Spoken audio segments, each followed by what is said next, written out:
Hey, that's fine too. We can just chat.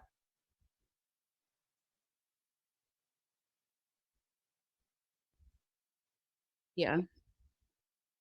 Dude, that's cool because that means I can get drunker if Okay. you're not going live. Something. Okay, we should probably take notes of this because there's a couple topics we need to talk about.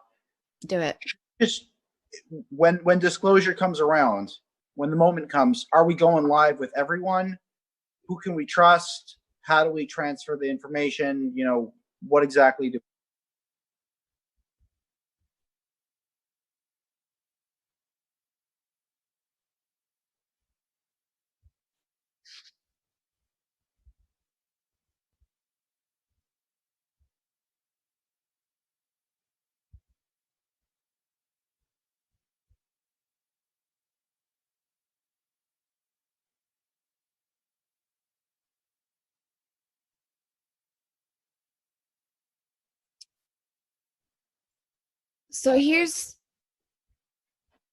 So my vision of disclosure, I like the library thing, sending it to libraries on a certain day.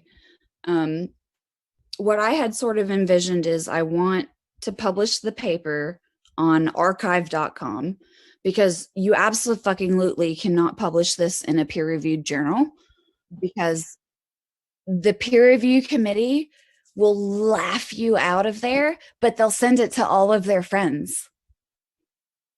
So, no. So,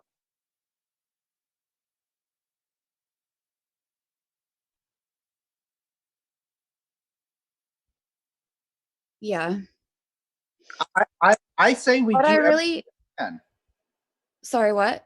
I say we do everything we possibly can. So Correct. we need to reach out. We need to have a group of all of the media vendors that we can possibly control and ask them all to pitch in, give them all the information all at once, and just spam the internet with it. We need partnerships well ahead of time, period. Like, you can't be calling these people to be like, can I disclose UFOs tomorrow? You have to be like in talks with these people. And so we need to pick, Mark and I have been talking about this already. We need to pick the most credible person we can possibly get who will publish it and talk about it on TV. I was thinking Tucker Carlson. I was thinking Tucker Carlson needs to be the one. Tucker Carlson. I'm a big fan of Tucker Carlson. Yes. Let's call Rush Limbaugh. No, let's call Tucker Carlson.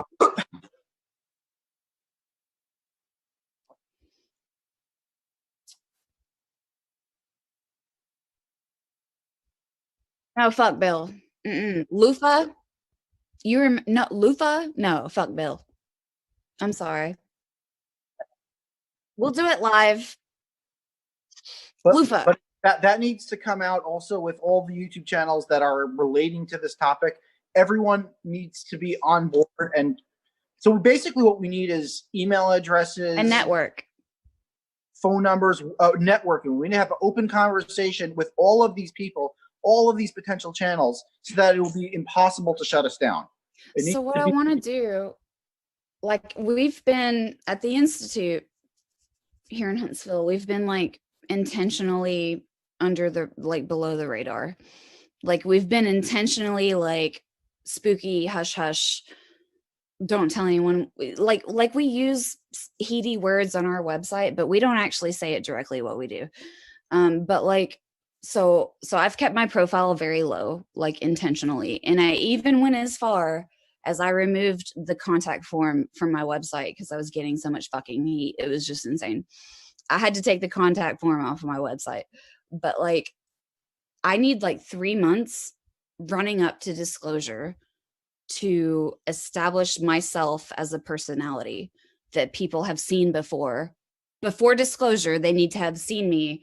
There needs to be, like, in the Wayback Machine on the internet, you can go and find references to me online in the 3 months leading up to disclosure, because we need to publish it on archive.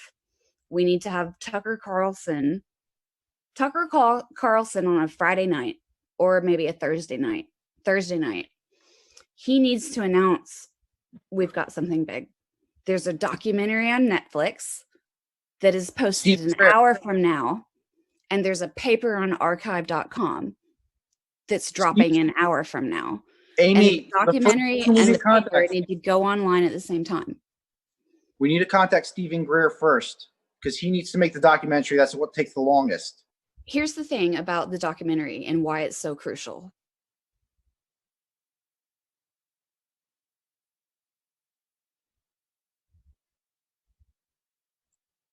Really?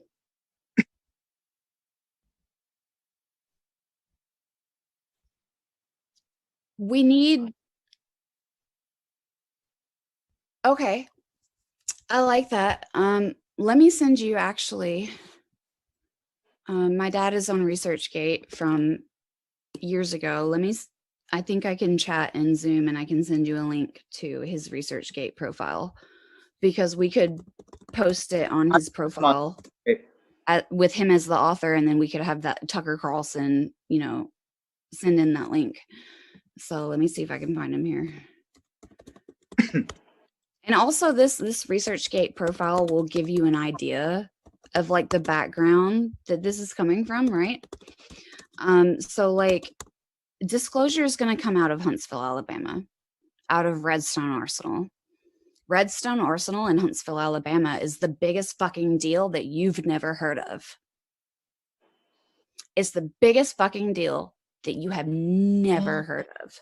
And so we need a documentary to drop at the same time that establishes the credibility. Because the fact is that we have deep and wide, extensive credibility that no one knows about because you're not supposed to know about it because it's in Alabama, it's obscure. You're not supposed to know about it. That's the point.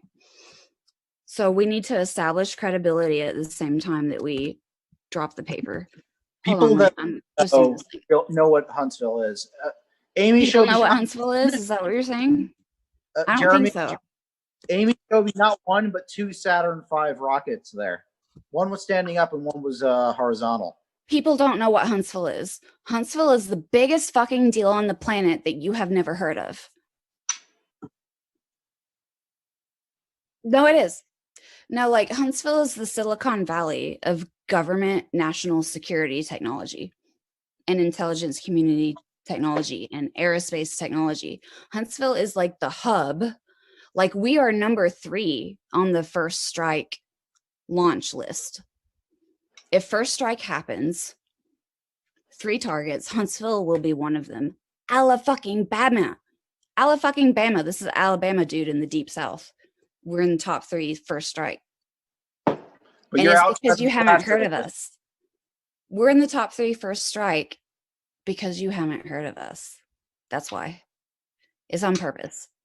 So we need to get that out there credibly before we disclose. Otherwise, it's like Alabama, podunk, redneck motherfuckers. They don't know anti-gravity. You know what I mean? Gah! Yeah, no, dude. I started the Institute for one reason. One reason, the Institute.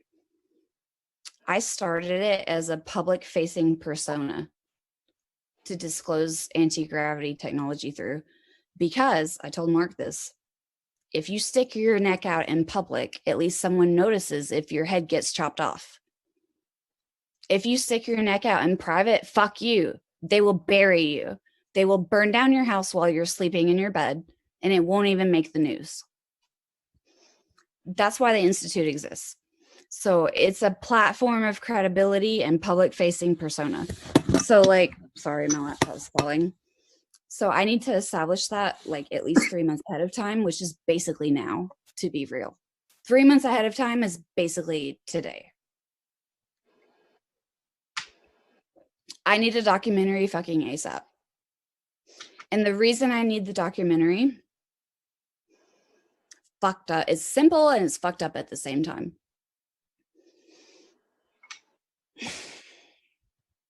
We need to tell the story. Sorry, what?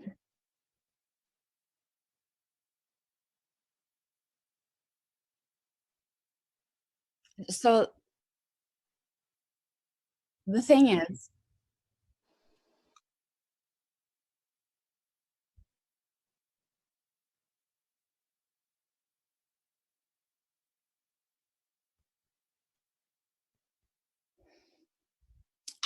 So, do you believe in the secret space program? Do you subscribe to the SSP being real?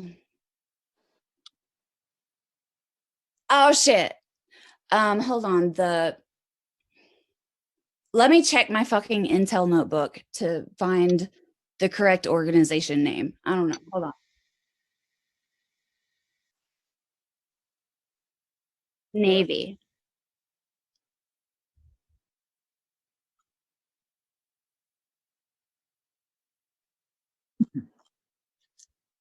I'm talking about the specifically, I'm talking about the Military Industrial Complex SSP, aka Lockheed Boeing Northrop.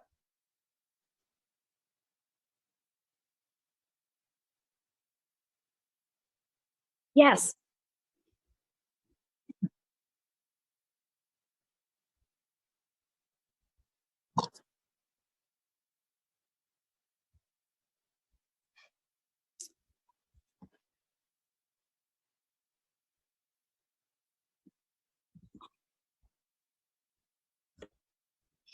I'm Googling SDI Reagan right now because I want to see what year that was. I mean, I know in general what it was, but I want to see the specific year that was. Strategic Defense Initiative organization within the U.S. Department of Defense. I'm looking at the wiki here for Strategic Defense Initiative. Um, is this MDA? Is this MDA shit? It's got to be Missile Defense Agency. Is the Army AMRDEC Missile Defense Agency? Are they in this? Hold on, I'm looking at the wiki. The U.S. Army had considered the issue of ballistic missile defense as early as late World War II. Okay, so you know that Huntsville is like the hub. So we have THAAD and CRAM, and like Huntsville is the hub of if a nuclear weapon is coming to the U.S. from Russia, how are we going to see it? Most importantly, how are we going to shoot it down? That is all. That is all. Both the research and development and the operational day-to-day rank and file we're looking at, the radar shit is all run from Huntsville.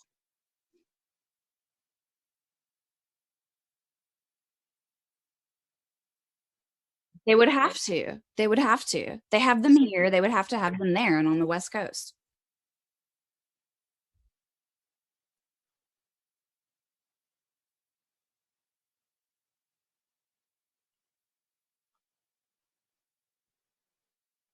Okay.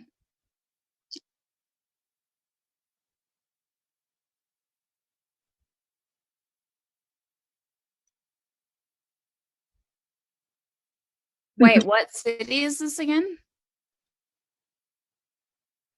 Okay. So I'm looking at this wiki and it's talking about lead up to SDI. It says Reagan's Secretary of State suggested that a 1967 lecture by physicist Edward Teller, the so-called father of the hydrogen bomb, was an important precursor to SDI. I have the shit here, man. So I have a guy on my team. I have a guy on my team that I employ. And he's like, he came to me I didn't go looking for him. He came to me. He came to me. And he was basically the best friend of Edward Teller. And he was like this guy like basically helped invent the hydrogen bomb, but he's not on the Wikipedia article. He's a neutron bomb nuclear weapons expert from Huntsville, Alabama. Whatever, I employ him because he came to me. And this guy is so fucking good at playing stupid, you wouldn't believe it. He's like, yeah, Ed Teller was my best friend, and he came to visit me in Huntsville several times before he died, and I invented the neutron bomb. And I'm like, okay, you're an SIR, you are an SRI plant. But when I look at this wiki about SDI, I see Bill fucking Dent all over this. Bill fucking Dent. He's on my team. I employ him. He loves me. We're buddies. He acts like he would follow me off a cliff. except I think he's a CIA SRI plant on my team because he was Ed Teller's best friend. And I asked him, I'm like, Bill, what do you think about UFOs? And he's like, I don't think about UFOs. I don't have any opinions about UFOs. And I'm like, really? Because your best friend is Edward Teller, and Ed Teller gave like Ed Teller was like big into UFOs. I'm like, you can't be Ed Teller's best friend in reality and not be into UFOs. I'm sorry.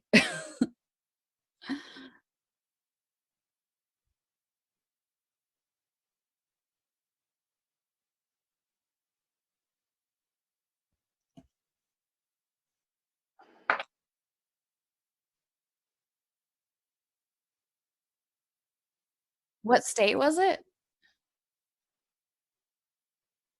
Okay.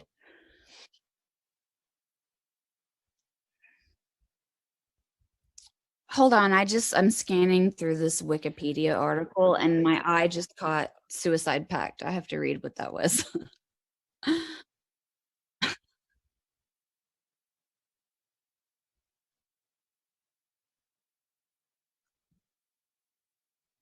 Let's talk about the neutron detecting device for the roadside bombs.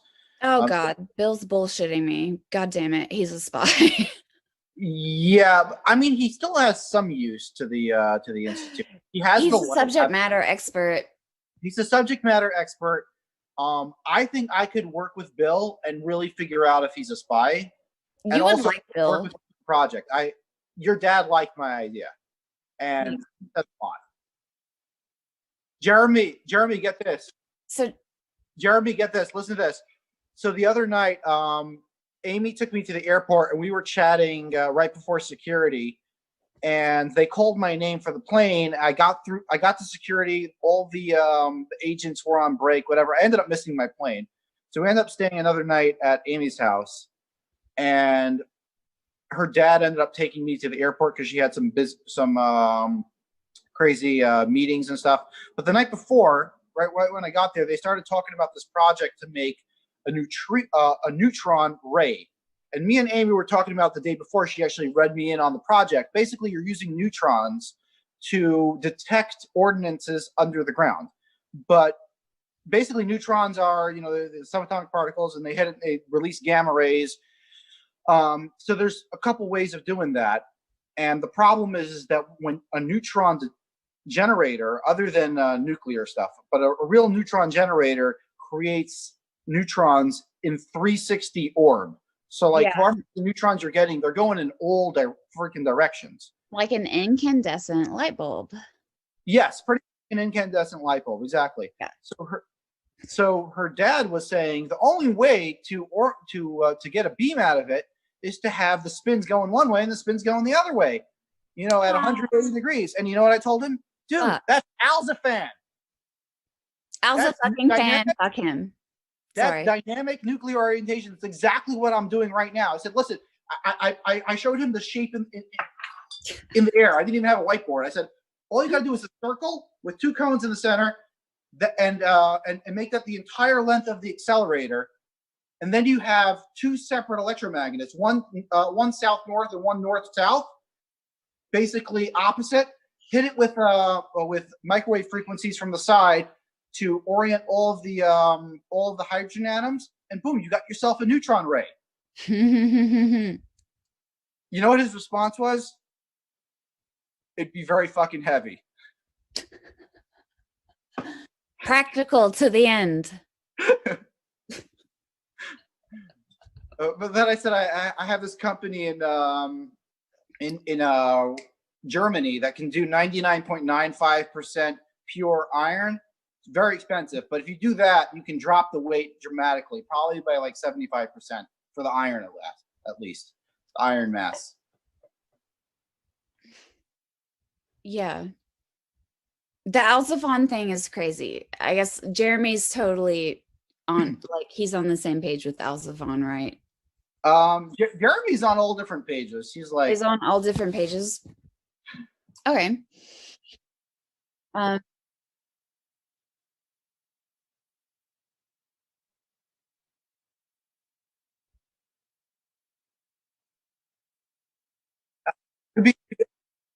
Jeremy, to be honest with you, what I think you're talking about with quasi crystals and all that stuff is the seventh force. That's like much more advanced stuff than what we're going to be capable of doing right now. Jeremy, are you aware that there are 8 forces of nature? 8. I can name them. Would you like me to name them? The 4 and gravity. The 5th is arguably, contentiously, the Higgs force from the Higgs boson, which who the fuck cares? I don't.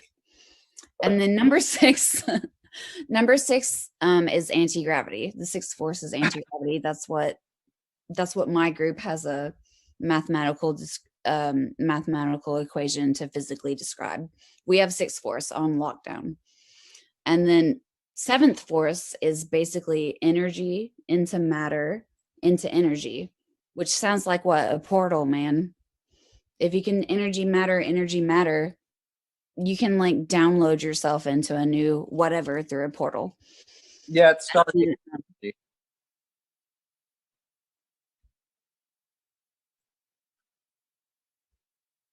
Yeah.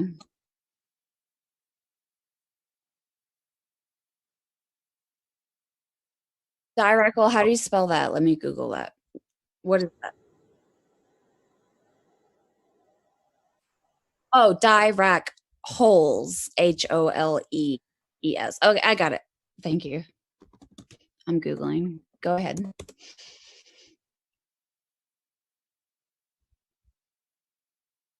Negative energy. I see it on Wiki.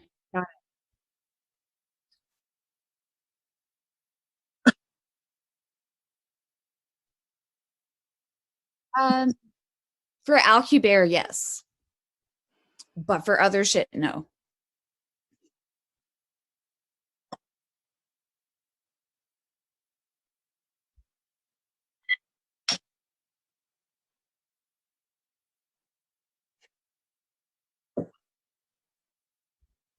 Can you describe what squeezed light is so we're on the same page?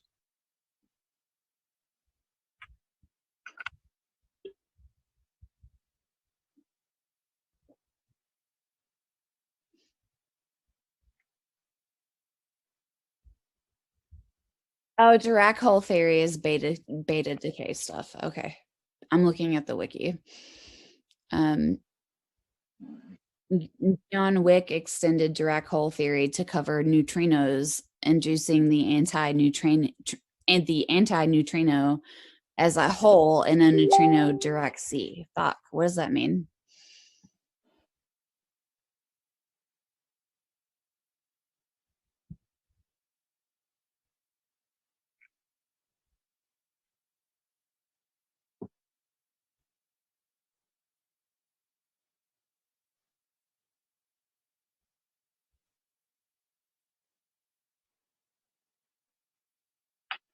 Keep talking. I can hear you, but I'm standing up to wander around. I can hear you.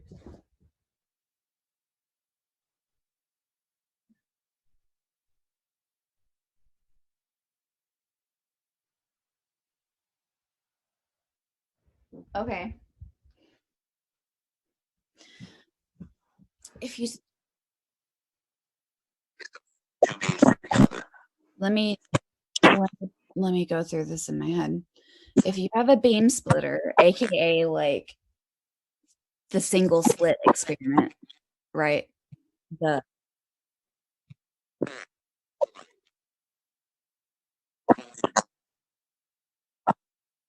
gonna cancel out to fucking 0, man.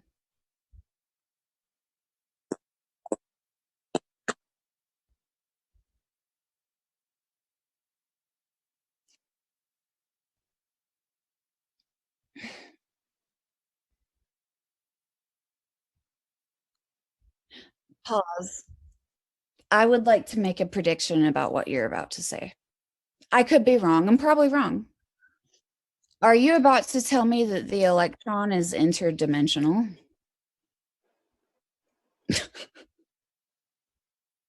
Go ahead. I'm sorry.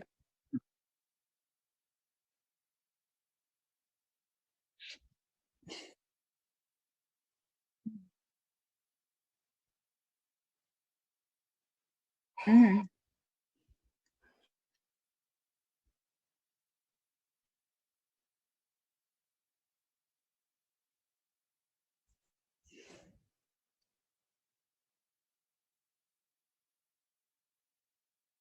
Conservation. Got you. What kind of momentum?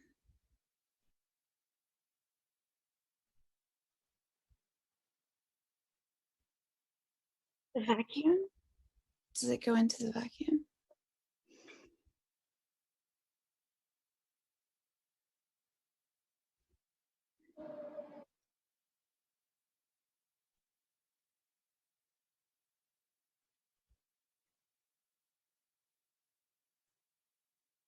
Yeah.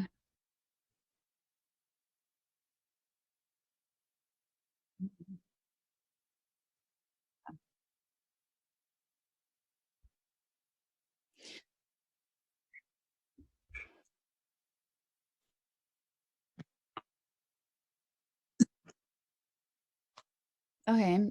You made it coherent.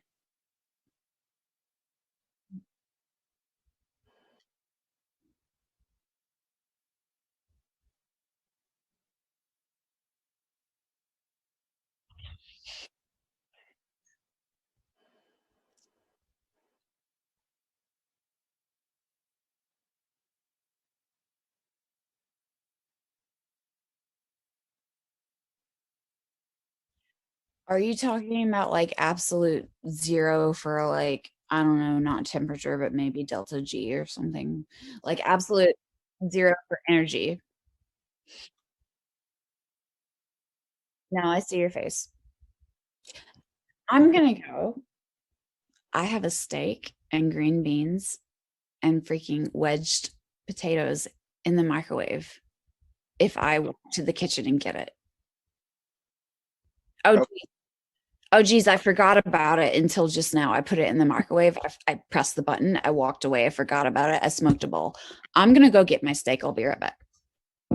Continue. I'll be right back. I can hear you. Well, just give me a sec. I'll be right back.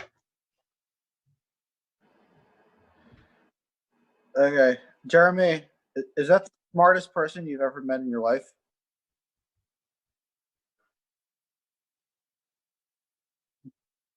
But she's definitely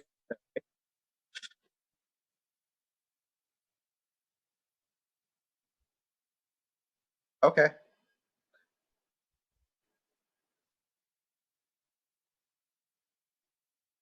Jeremy, you got to understand your place over here. You are the entertainment. You're gonna be putting together a beautiful piece of content for people to watch. That's your job. You got to be the interviewer. You got to make it cool. You got to make it exciting. All we're after is a piece of media. So if that means shutting up and letting her talk a little bit more or interjecting here and there, that's fine, But you got to think of it from the perspective of what are people watching right now? What are they hearing? You got to make sure your microphone is set.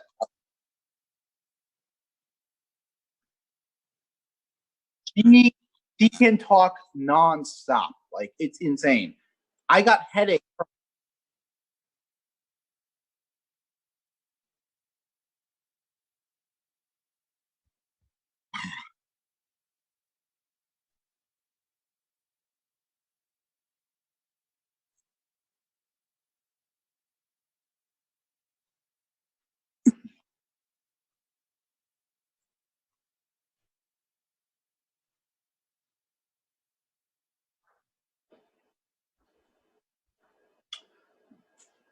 I don't know. I really don't understand the seventh force. I'm trying to figure out the sixth force right now. But I think it has to do with coherent matter. Or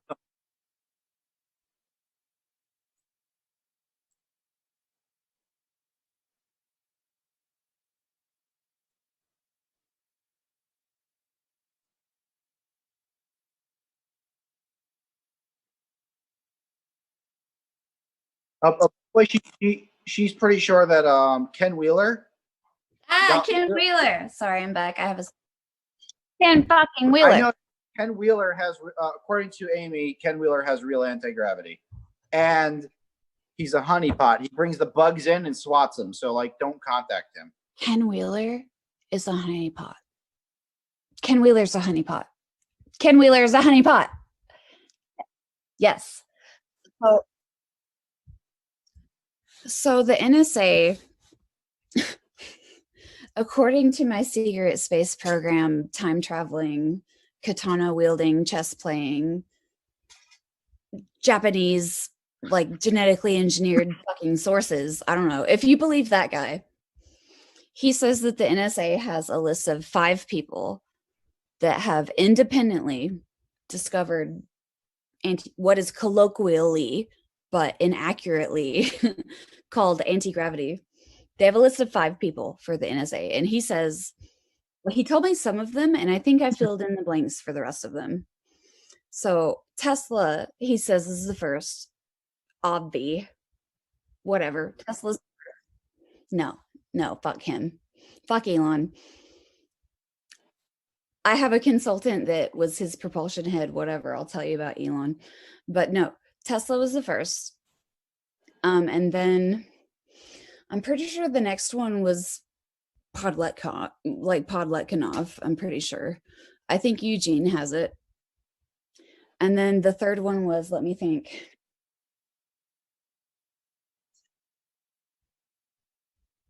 Is it in the Ron K list or somewhere else?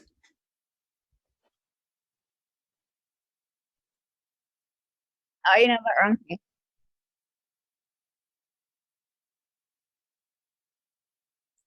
Reset. Jesus! Hannibal. Ah,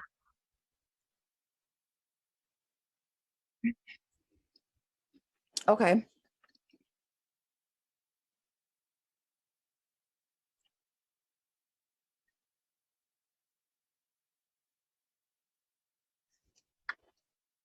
I'm chewing my steak.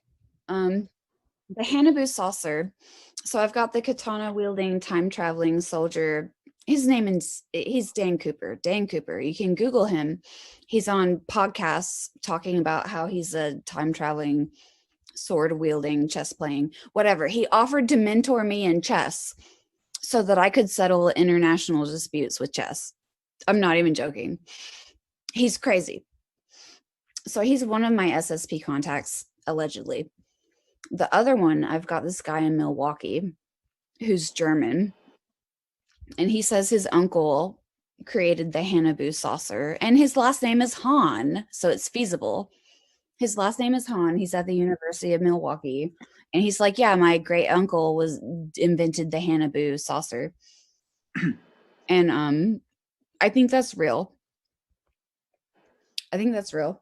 But so I think Tesla had it, Eugene had it, Ken Wheeler, of course, has it. Ken Wheeler has it. I'm sorry, he does.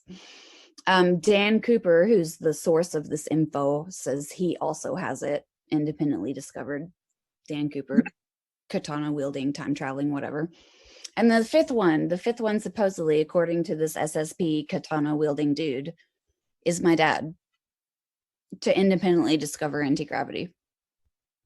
And this dude, this katana wielding dude, made a really big deal about, he was like, okay, listen to me. It's been independently discovered 4 other times. He said it has been suppressed every single fucking time. And he said, I don't think they're going to suppress it this time. He said, I think you're in the clear. He said, they obviously know about you because I've had multiple, both protective and threatening interactions with various agency affiliations, whatever. He was like, if you haven't had a US government agent come to you and say, stop, shut the fuck up, stop, shut the fuck up, if that hasn't happened, they're going to let you do it. They're going to let you do it this time. He said it's been suppressed every other time. This time, they're waiting for someone to publish. They're ready. They're waiting. There are SSP motherfuckers that are fucking twiddling their thumbs. Like, is Amy not going to publish soon? Gah, we've been influencing this bitch forever. Doesn't she know we want her to publish? Jesus. Like, there's multiple people doing that right now. And on the other side of the fence, there's multiple parties looking at each other like, didn't we tell this bitch 3 years ago that we kill people for this? Is she not listening? What is she doing? She's still doing it? What? We told her we were going to kill her 3 years ago. So I have these two different scenarios floating constantly in my life where I have people being like, do it, do it, do it. You're the one, do it. And then I have multiple people being like, they're going to kill you. Don't do it. They're going to kill you. I have like multiple of these whispers in my ears. I can't even describe it. It's crazy. And then I even have the people that are like, this happens too. They're like, they kill people for this, right? And then they're like, because you're a young woman, they're going to rape you before they kill you too. And I have people digging through my panty drawer, breaking into my apartment, digging through my panty drawer so that I notice. Like, I have crazy fucking threats going on right now. And it's stressing me out. It's stressing me out, dude. I'm stressed. Jeremy, we saw it in real life. We went down to the to Walmart Supercenter, and Amy had in her mind to go get this the nicotine patches. She actually mentioned it to me at the apartment, and I know they are.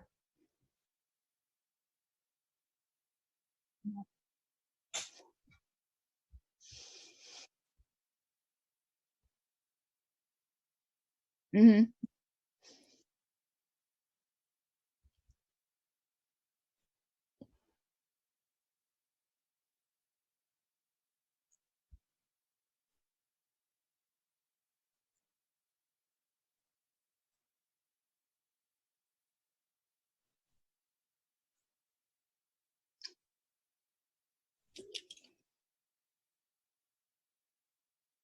Um, there excellent, are Jeremy.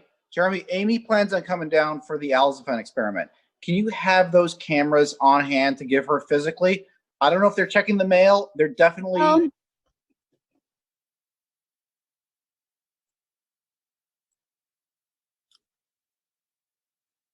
well, so I was living in an apartment with my ex-boyfriend for 6 months, right? I moved back home with my parents because of this shit. Because people kept breaking into our apartment and they would only do it when we were gone together in the same vehicle. Like, he and I would leave in the same vehicle and then we would come back together.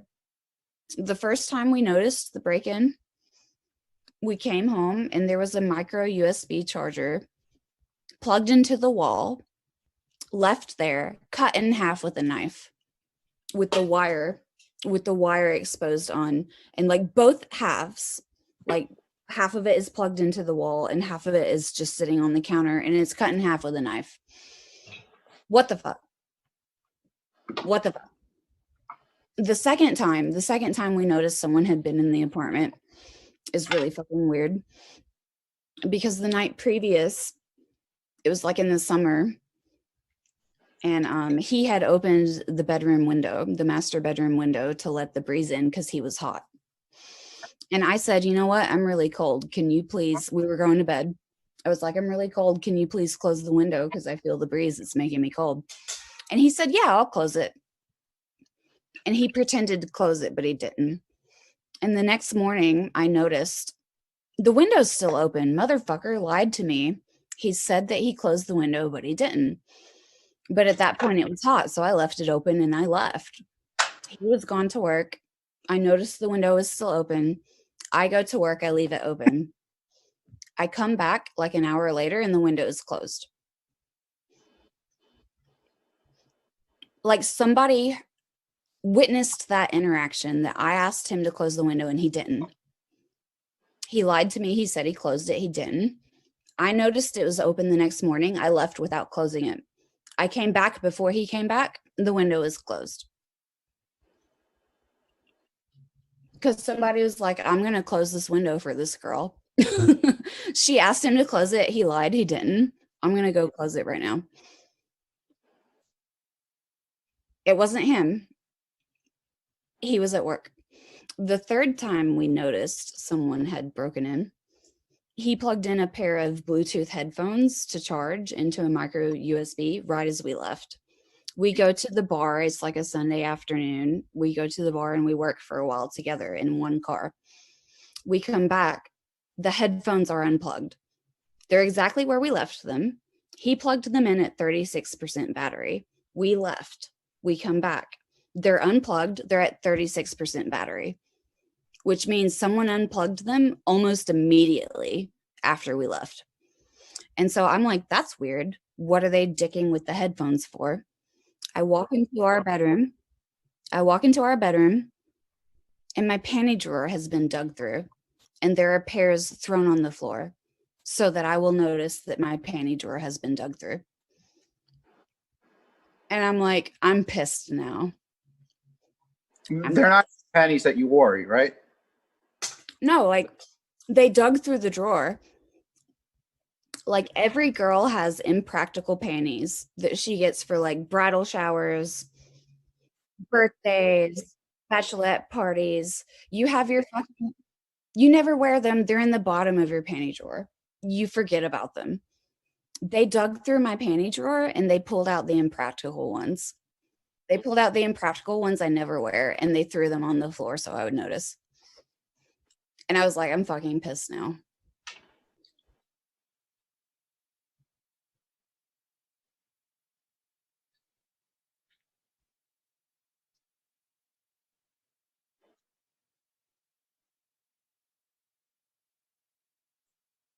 No, dude. It's fucking real. They have touched my panties. It's fucking real. No, No. but they're not doing it because they're not doing it for that reason. They're doing it to fuck with Amy. No, And it's they're like, do it to me too. Jeremy, did you see those emails I sent? Those emails I received about talking about my daughter? No, not my damn, pension. that's bad. No, no, they're going after my daughter. Yeah. Yeah, I don't know if it's a threat, if they're just trying to fuck with me, but they sent me an email with an invite to edit a document. So I opened up the document. The document was called the Falcon Space Camp. I opened it up. It's basically kids between the ages of 8 to 11, and Ashira is 8, can go on this adventure of a lifetime, millions of years in the future, with the LOL. USD Hawkeye, United Space Command, probably Hawkeye time machine, millions of years in the future. Are they With a threatening to robot. kidnap? What the fuck is going on here? So I actually contacted them and I was like, straight out from the beginning, I am open source. I said, I don't know if time machines are possible. It's kind of, I believe it. I just wanted to explain to them that they probably made a mistake here because I am Falcon Space Program, not the Falcon Space Program, which was the email that they used for it. Basically, people went to extreme lengths to fuck with me. That happens, man. I'm sorry. Something.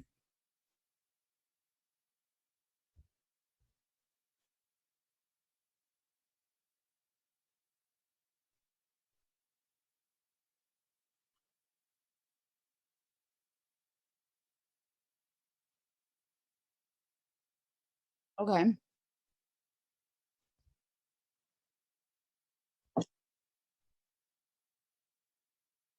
Who's Dan?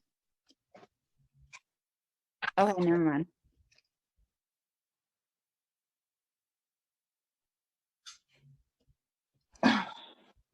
Yep.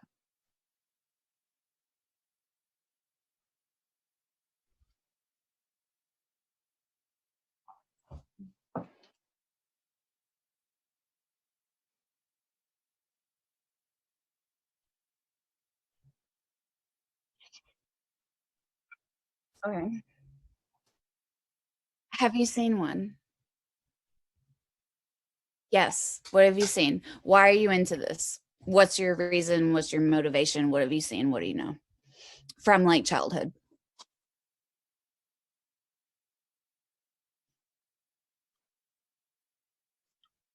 Yeah.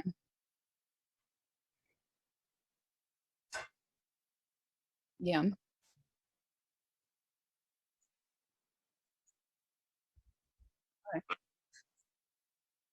Yeah. I love that book.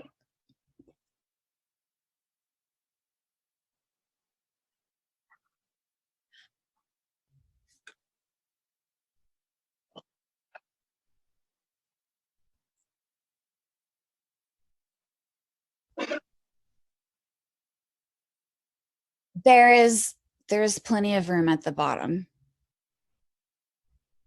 There's plenty of room at the bottom, man. Been there, done that. Okay.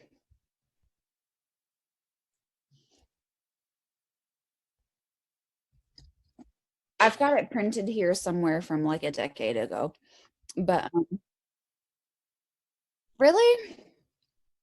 I was asleep. Mark was like, we should go. You need to watch Jeremy live. And I'm like, I'm really? I was like, I'm fucking tired. I was like, I'm fucking tired. I'm going to bed. I'm sorry. I met him in Huntsville.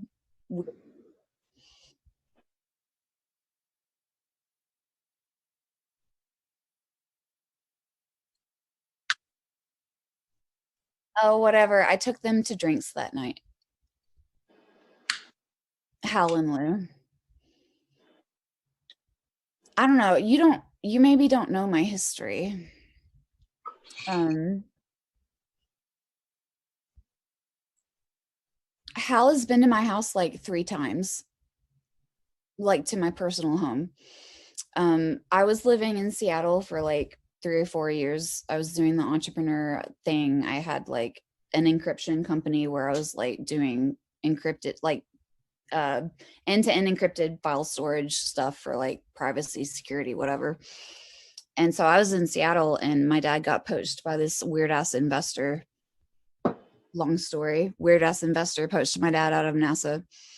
And this weird ass investor who lives in Austin, Texas, he's a real estate investor in Austin, Texas, made all his money doing real estate for GE in Moscow, whatever. This guy, this investor brings Hal to our house 3 times. I was present for one of the times. I happened to be home from Seattle at the same time that Hal came over. And I sat with him in my dining room over there at the dining room table, and he was talking about ultra terrestrials. And basically, ultra terrestrials are like, he talks about extraterrestrial. Extra implies that they're from somewhere else, from the outside. Extra implies they're from not here, from outside. Ultra, ultra terrestrial. They're from the doll universe. They're not necessarily from the outside, they're from here. Oh. Oh, They're so from they're like ascended beings, no, or so then they're you, high no, IQ. no, What are they? they're not ascended.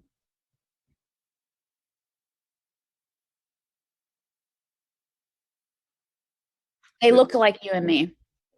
They look like you and me.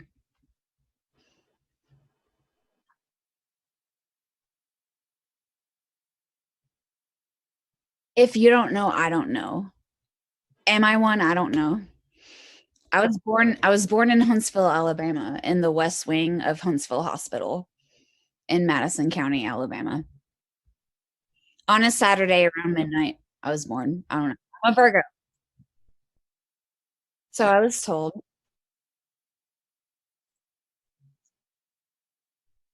So I was told, which is funny.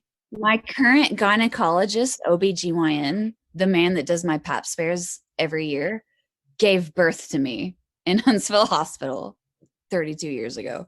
It's like my current gyno did my delivery 32 years ago for my mom. It's some small town shit.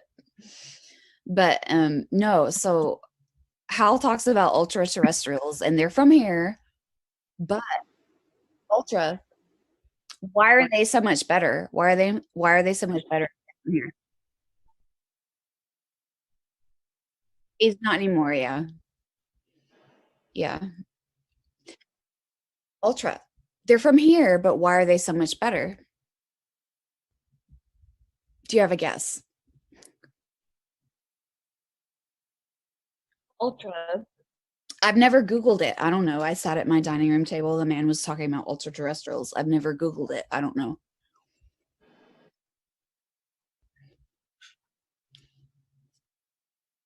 Keel with a K?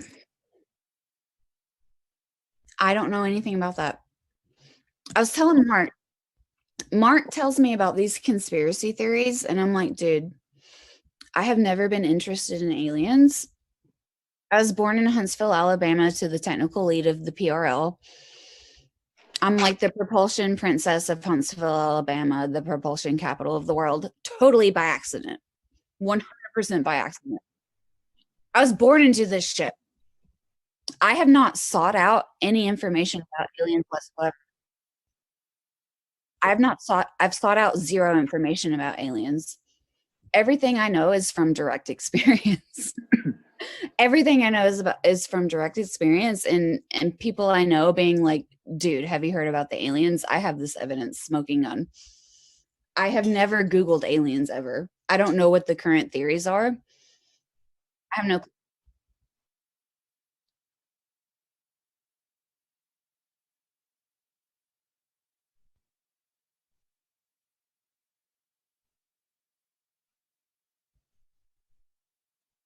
Well, so the ultra terrestrials, I'll just tell you, the ultra terrestrials, I think, have you heard of the P-52s and the P-47s? Do you know what that is?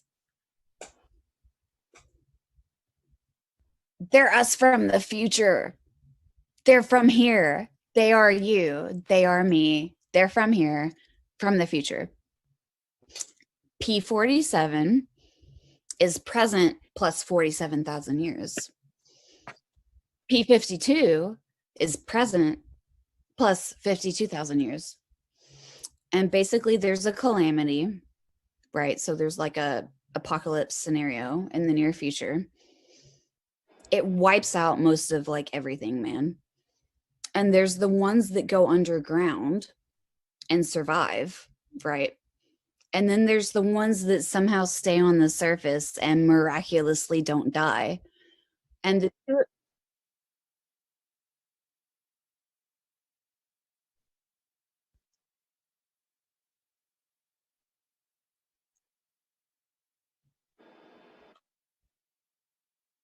okay.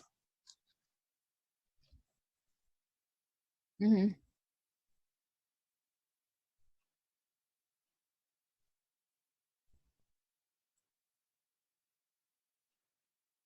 Okay.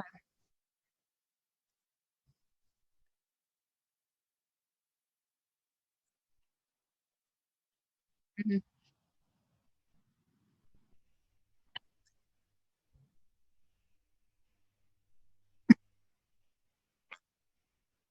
I probably know who it is. Keep going.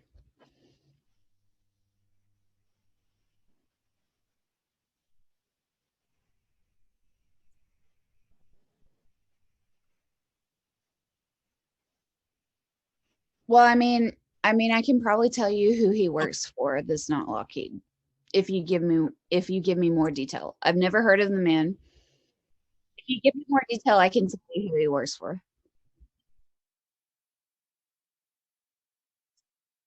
I Michael at Alien Con. He seemed like a pretty sincere kind of guy. He's very shy and timid, and I don't think he's really working for anybody. He's just an historian. Like he doesn't really care about the current affairs. He's an historian of the facts. He's like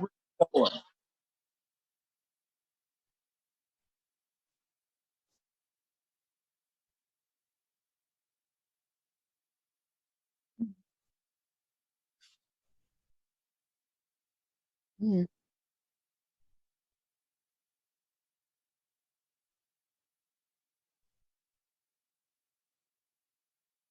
Uh-huh.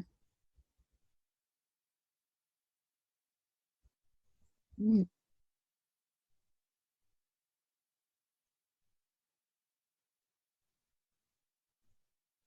He works for Northrop.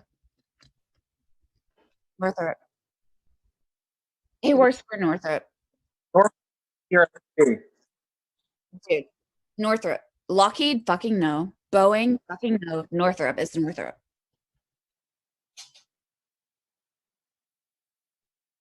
It's Northrop.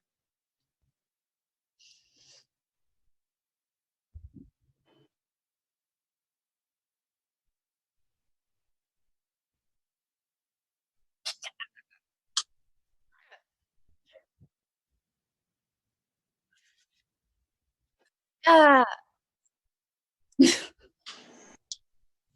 keep talking. I'm listening.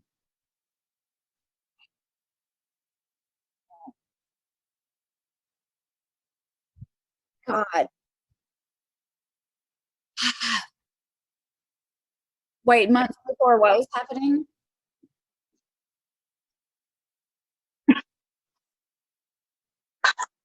Okay. Where does he live?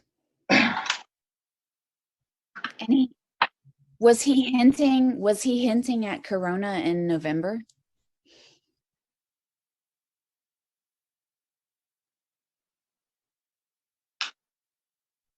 Or what? It is. What do they say?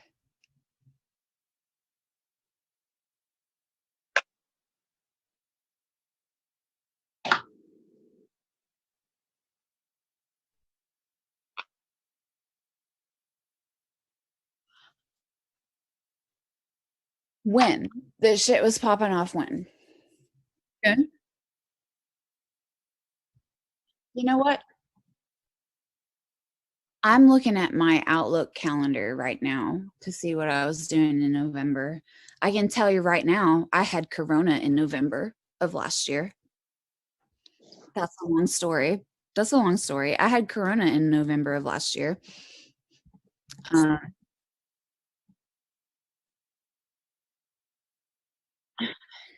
December 16th. What was I doing then? Hold on. Here it is in my Outlook. Plasma thruster discussion. Okay, I was negotiating with Maxar about selling them a plasma thruster patent on the 17th of December. And then let's see what else.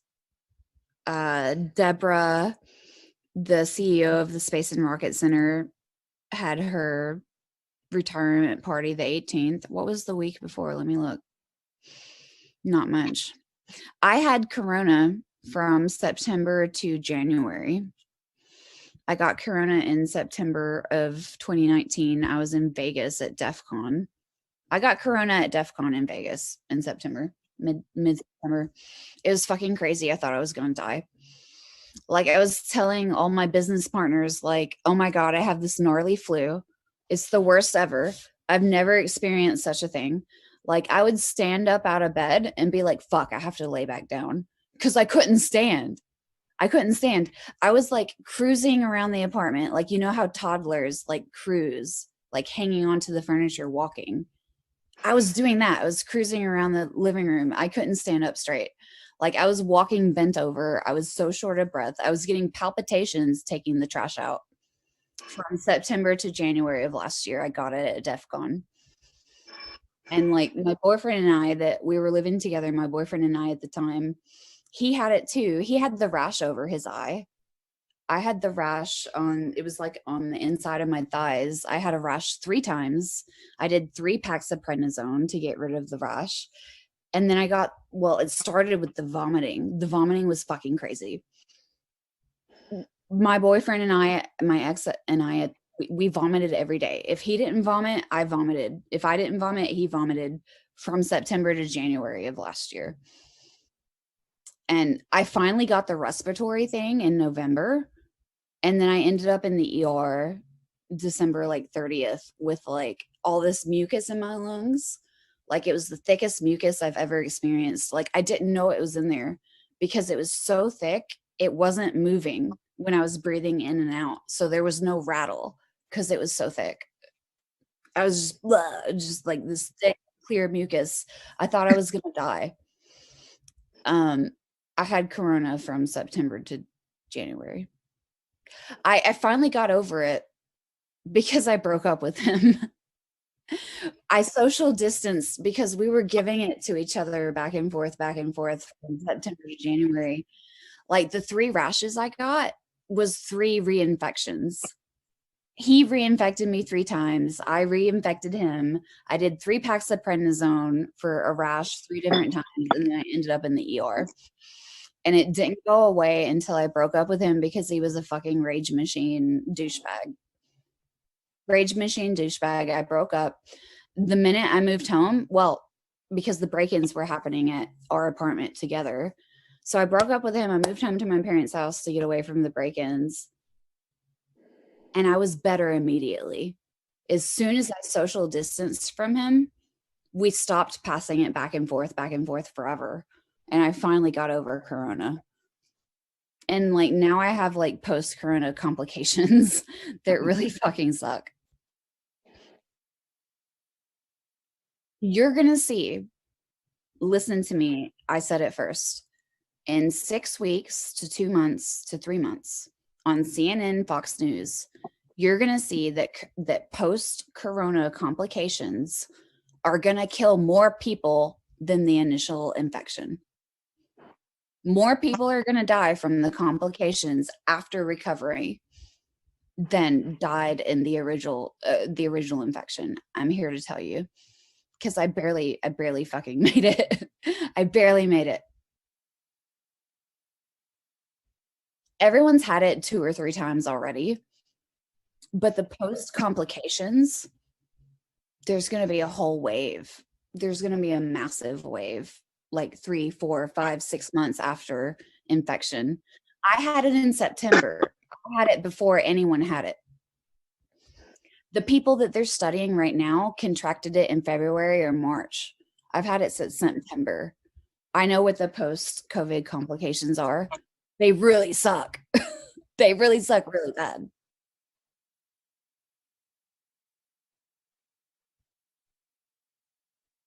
I was at DEF CON in Vegas mid-September.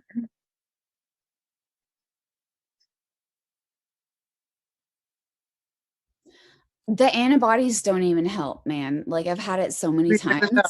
I have antibodies at the wazoo. I keep recontracting it. It sucks. Amy, look at that. I got a gyroscope on 2 edges like that, basically at a 90-degree angle. I just have this inspiration right now. See what happens when you spin them around.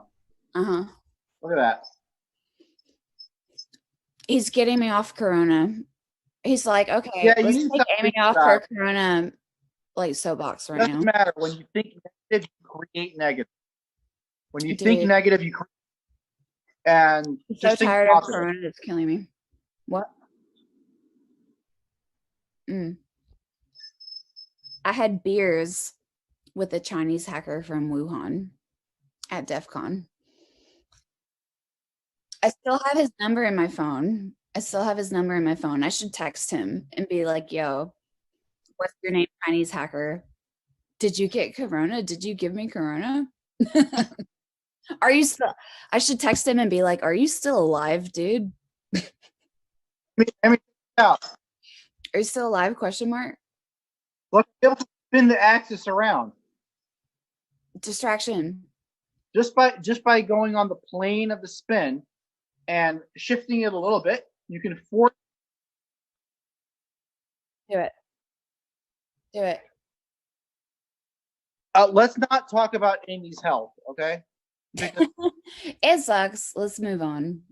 Yes.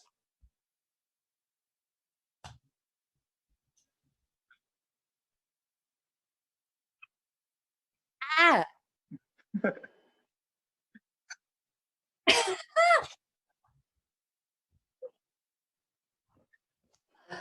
I'm sorry. I ragdolled because you said more.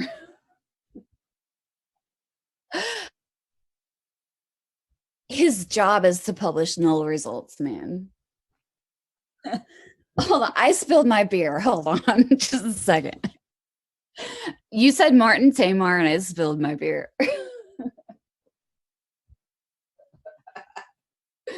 Oh fuck.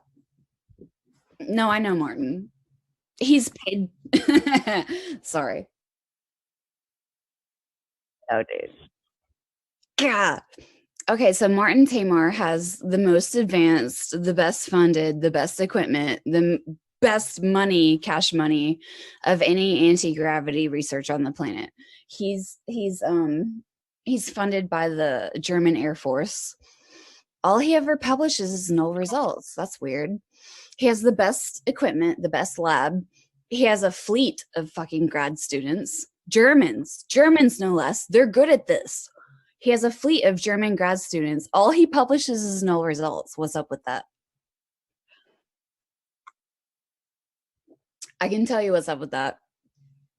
I met him in 2018 at Estes Park at like, you know, Jim Woodward, the father of the Mach effect, whatever. Mach effect, Alcubierre, Jim Woodward. Okay. Okay, so Jim has this like invite only conference that's in Estes Park every 2 years. So it's like whatever. Actually, I have my badge from it. Hold on. Are you aware of this? Hold on, let me show you my badge.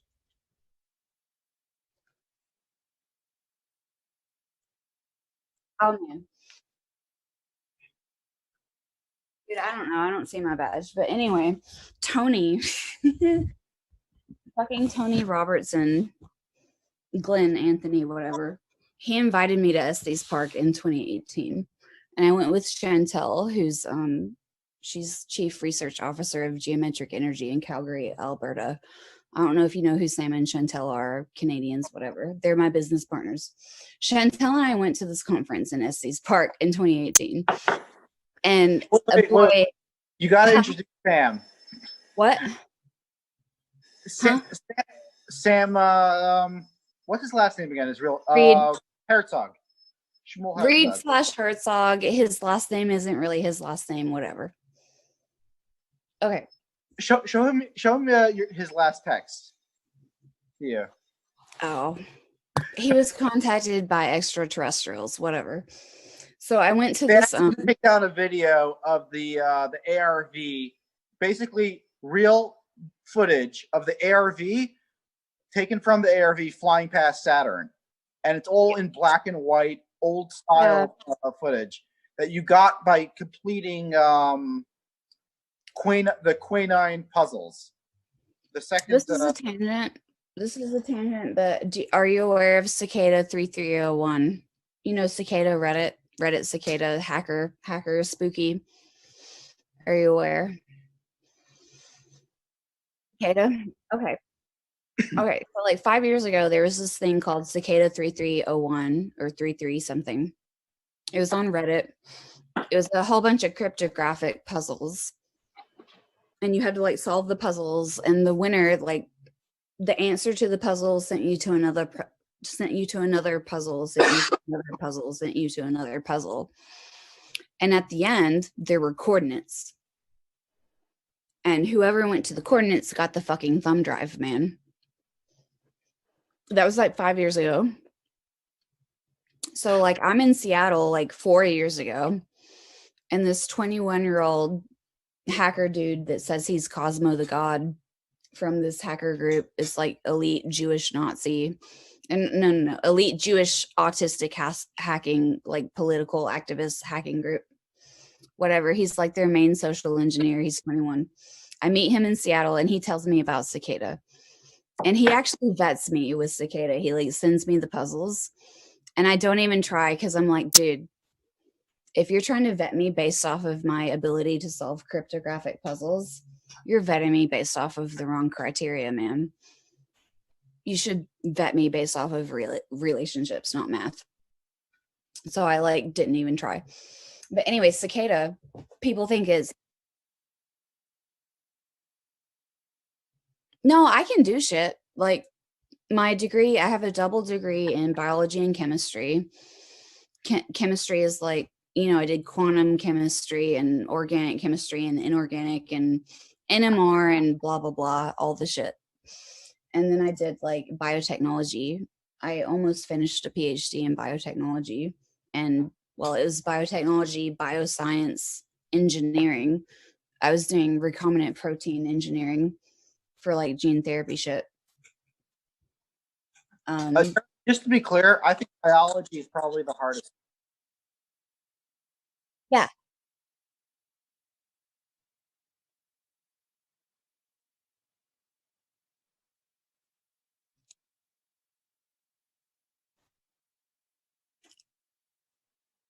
Yeah.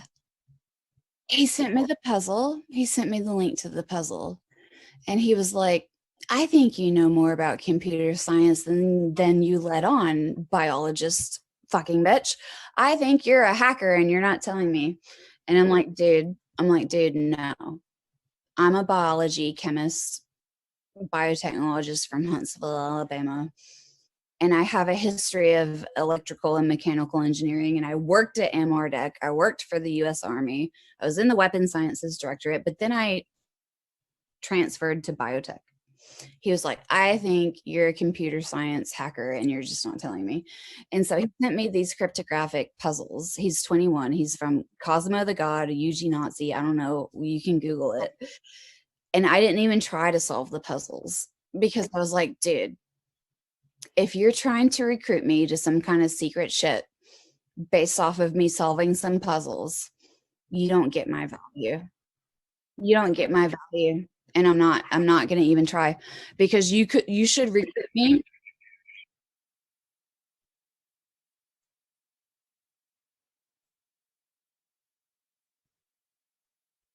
Yeah.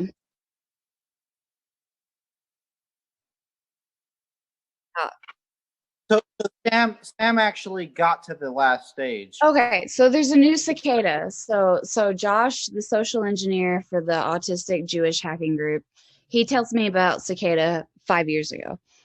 And he's like, there's an AI, and if I talk about it out of line, the AI will know and the AI will punish me, blah blah blah, CIA cicada cryptographic puzzle shit. And then 5 years later, as in 2 months ago, there's a cicada 2.0 on Reddit with new puzzles. 5 years later. Amy, you're an autistic Jewish girl too. That's hilarious, isn't it? Yeah. It's like the punchline to the joke. But it's the Jared, punchline to the joke. Figured out that she's Jewish? What? We figured out that she's Jewish through genetic testing. So Judaism follows the mother line, the maternal line. Amy's great grandmother was given up in an orphanage in Nazi Germany, and she has that exact percentage of DNA that is Jewish. So we're trying to get her mother to do a genetic test. If the mother I'm like has a secret Jew out of Jewish DNA, then it's clear, 100% clear that that line of mother to mother, yeah, they're all Jewish. I was raised believing I was English, Scotch, Irish, Anglo-Saxon, mutt. And then I did 23andMe.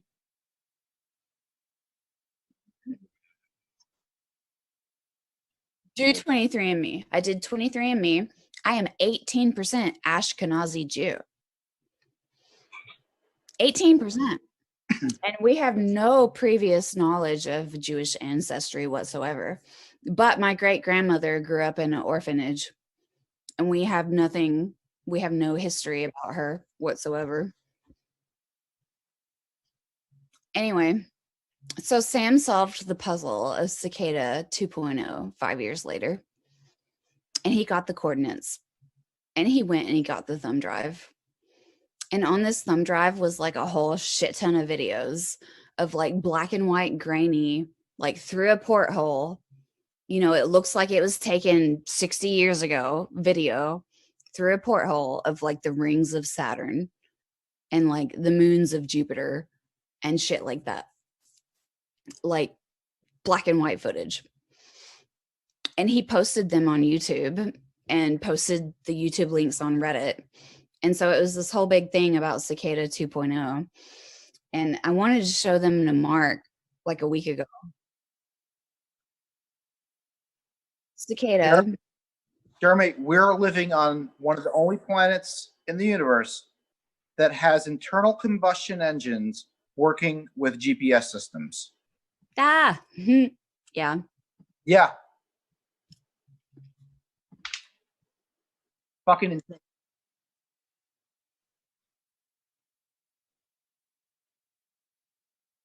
I have to send you my business plan. I pontificate about this at length. And let me tell you, I'm in Huntsville, Alabama. I know I've said that several times. We're the Rocket City. We're the biggest steal you've never heard of. Von Braun was here and we won the space race. We developed the Saturn V here. We built the Saturn V here. We won the space race here in Alabama, whether you've heard of it or not. And I can tell you for a fact, so many prototypes. Only prototype built like this in the world. You turn it on the first time, it works exactly like you thought it would the first time. Great data. You apply for more funding to test it more thoroughly, they cancel it. It goes to NASA divestment. It goes to the auction block. People bid on it. And literally scrap metal vendors win the bid and melt it down for scrap metal and sell it. We could be crazy far. We could be on the moons of Jupiter. We could be exploring Pluto that isn't even a planet anymore if we had spent money differently. I can tell you the names of so many NASA scientists that are depressed and they want to kill themselves because they have built prototype after prototype after prototype in Huntsville, Alabama. First in the world, never before seen, worked the first time you turned it on exactly like you thought. And it was canceled and melted down for scrap metal. It's I wonder crazy. if they have any neutron beam generators there. I don't know. Bill is lying to me. I can't tell. Bill's a really good liar. I can't tell. Amy, I'm telling you, it's possible. I think we could do it without Bill, but his knowledge would probably be useful. I know we can do it without Bill. Bill is like on my team just to like test me and fuck me up, basically. Look at this. I literally have the power supply right here that you need for a neutron generator. Right next to me.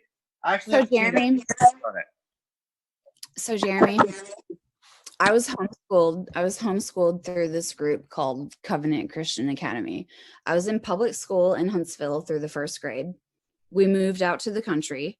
I was in podunk fucking redneck middle of nowhere county school through the sixth grade. We got bullied out. It was awful. I homeschooled. Jim Ashburn, the inventor of YBCO, was a homeschool dad from my cover group. Sean Bellina, MK Ultra motherfucker. His parents were both OBGYNs for MK Ultra, and he was raised on LSD from the age of 6. Was a CCA homeschool dad. Bill Dent, the best friend of Edward Teller, neutron bomb inventor, was a CCA homeschool dad. And like when we moved into our farm here in the middle of nowhere, Alabama, there was Mr. and Mrs. Dent next door, an elderly couple, grandma and grandpa. 25 years later, we meet Bill Dent. Those were his parents. His parents lived next door to us in the middle of fucking nowhere. And he's the inventor of the neutron bomb, the best friend of Ed Teller, and he's assigned to my team randomly. I didn't look for him. He joined my team randomly. Why did he live next door to me 25 years ago? That's weird. Like all of these people homeschooled through the same group that I graduated from.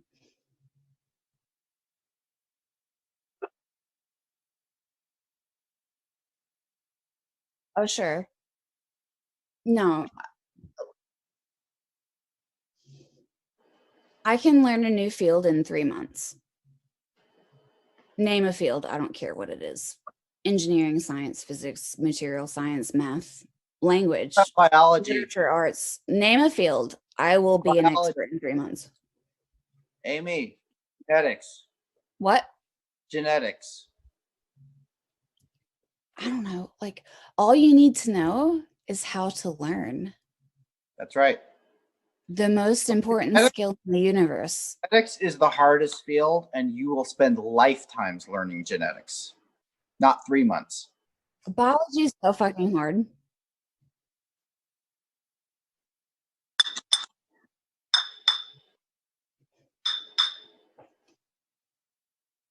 You need a beer. Beer me. Go get a beer. Beer you. Beer me. Go get a beer.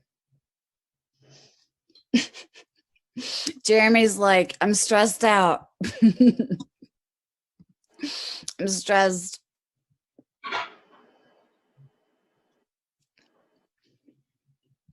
Sorry.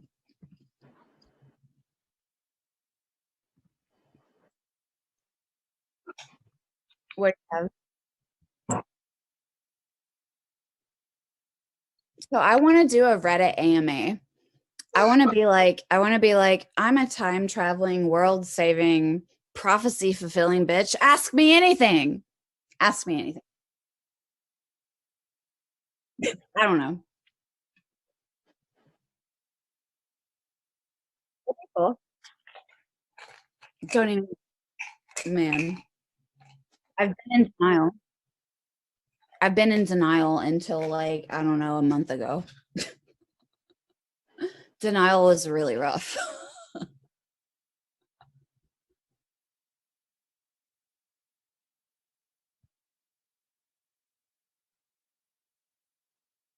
I'm Googling him. I'm Googling him. Hold on. Michael Stratt.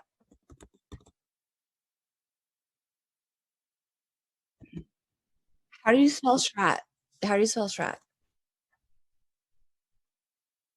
R-A-T-T. Got it. I'm Googling him. I'm not aware, but I'm going to find out. Private pilot, military aerospace historian, civilian intelligence operation. Sounds like him. Facebook. North or up top?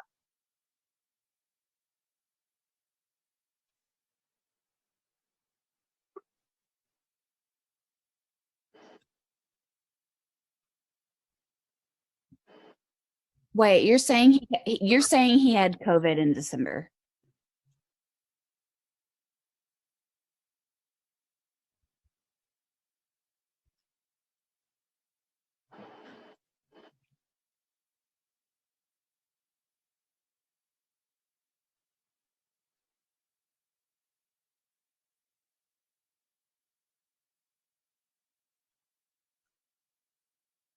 Okay. Michael Stratt, Contact in the Desert, speaker. Let me click on this. 2019. I've been to Contact in the Desert, except I haven't been. What?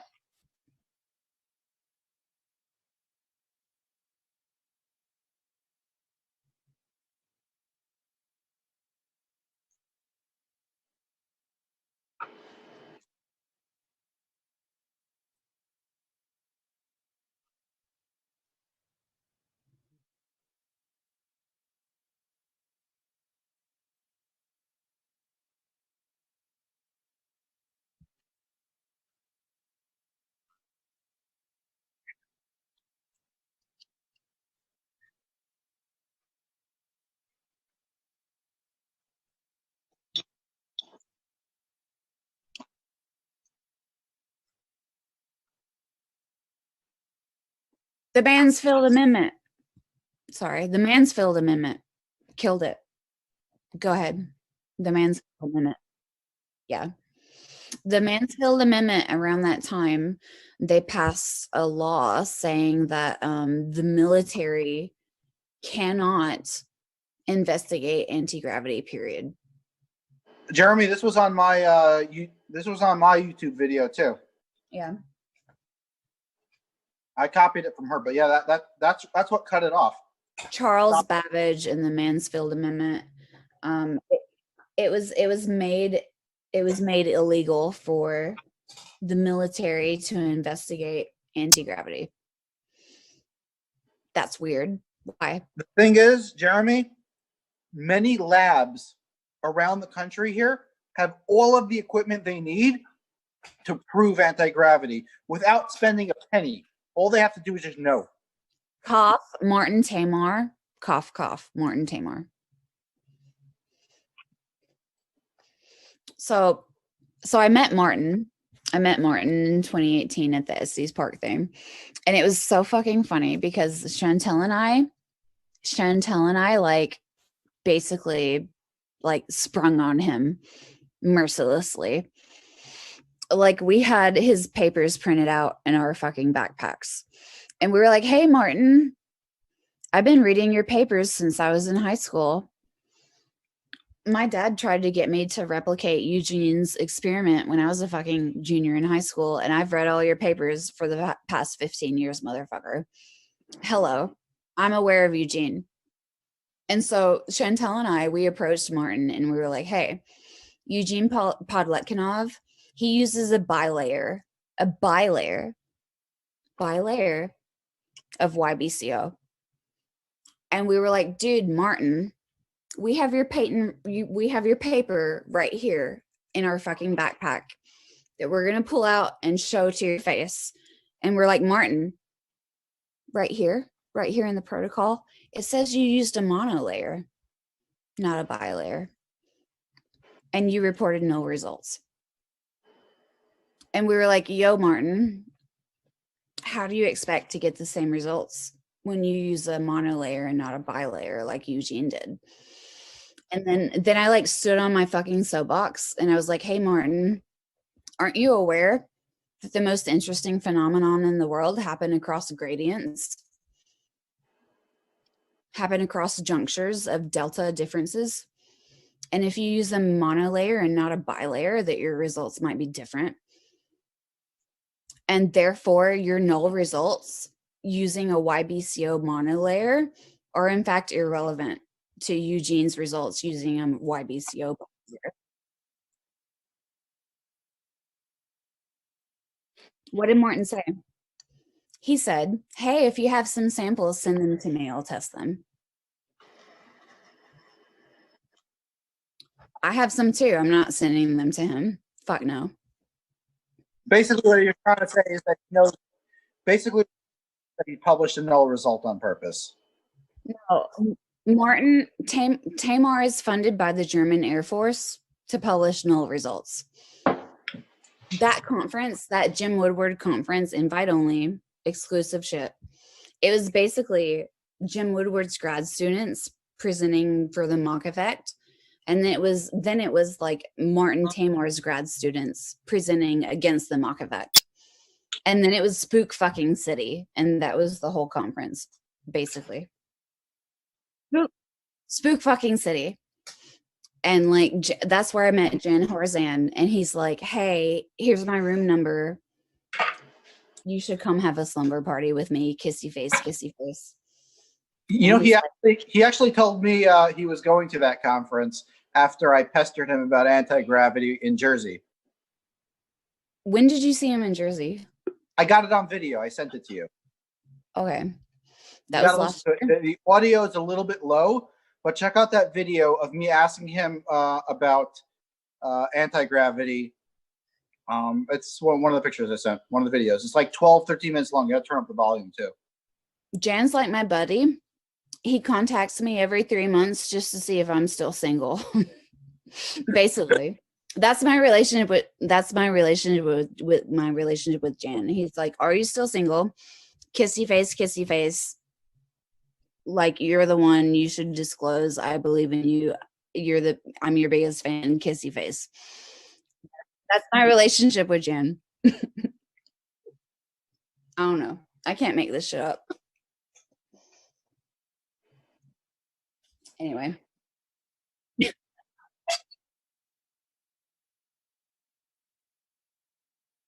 No.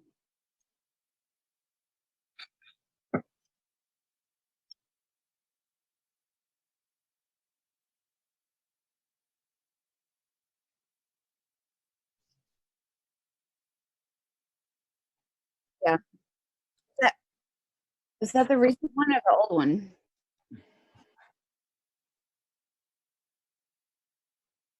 Is it the one where he talks about like he's like the scientist comes in and he's smoking a pipe. And he's like, I won't say the guy's name because you're not supposed to smoke a pipe in the lab.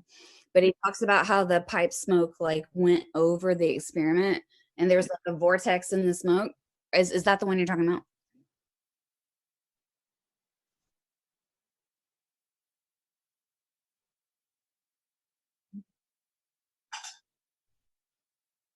Oh shit.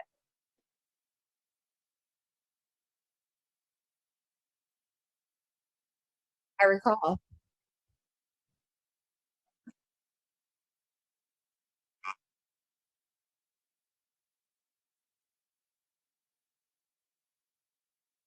Shit.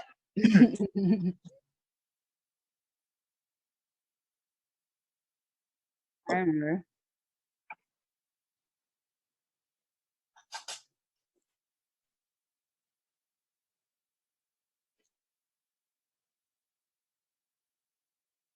In in 2000, let me think. In 2004, my dad tried to get me to do the Podkletnov experiment for the science fair. And I was like, LOL, I'm going to do gene therapy and biotech now. And then I went on to spend a decade in biotech. And now I'm back on the fucking anti gravity, man. They pull me back in. No, she goes for what's hard. Gene I have no idea. gene therapy is a lot harder than anti-gravity. Anti-gravity is less sophisticated than GPS. That's why I keep on telling you, we're the only planet that got internal combustion engines running with GPS systems.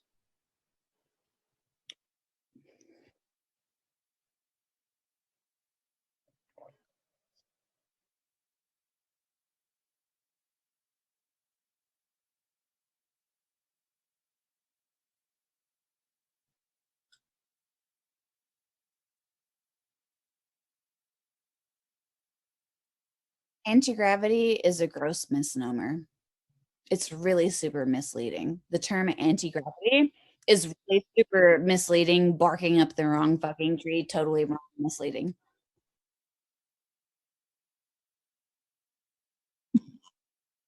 Fucking Tony.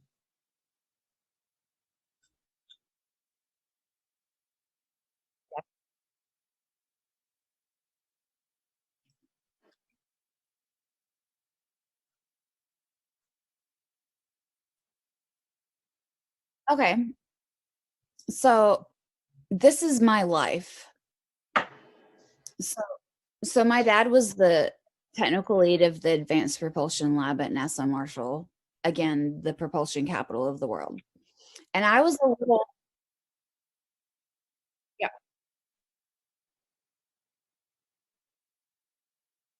yeah, okay.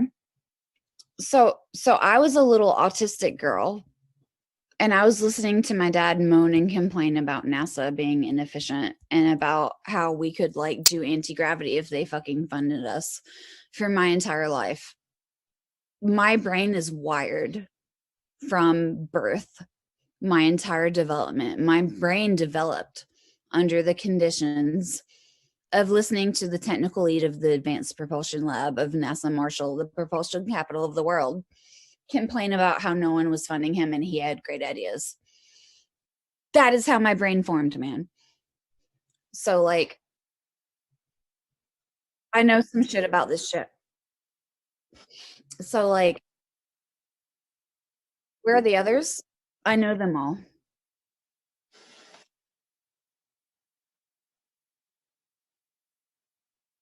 Um, it's all canceled. Canceled. Prototype is the first in the world. Again, I said it. It worked the first time you turned it on exactly how you expected it to. Canceled, canceled, scrap metal, canceled, scrap metal. It's like it's the story of my life in Huntsville. Canceled, canceled, canceled. Turns out it wasn't canceled. Turns out They took it a level deeper.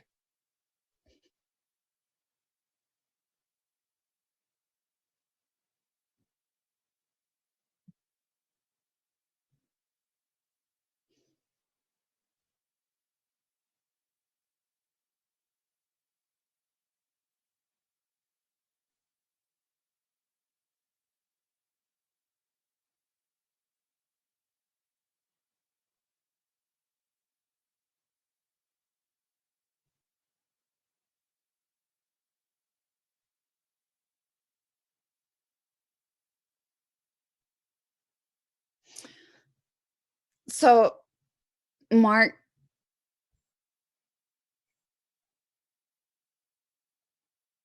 what's this information? What specifically?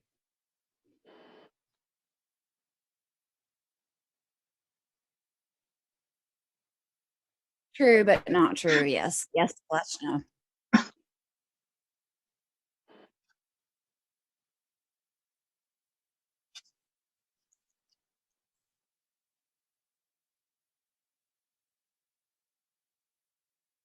Who's he affiliated with? I really don't know. I don't seek this stuff out. I just want to know. Richard Dolan. Richard Dolan. Okay. Who else? Richard Dolan's basically a historian, but Stephen Greer's not a technology aspect. Stephen Greer is more like a producer. He brings in the emotion. He makes a watchable product. That's why I think Stephen Greer is the way to go. You have Jeremy Corbell, who created, LOL.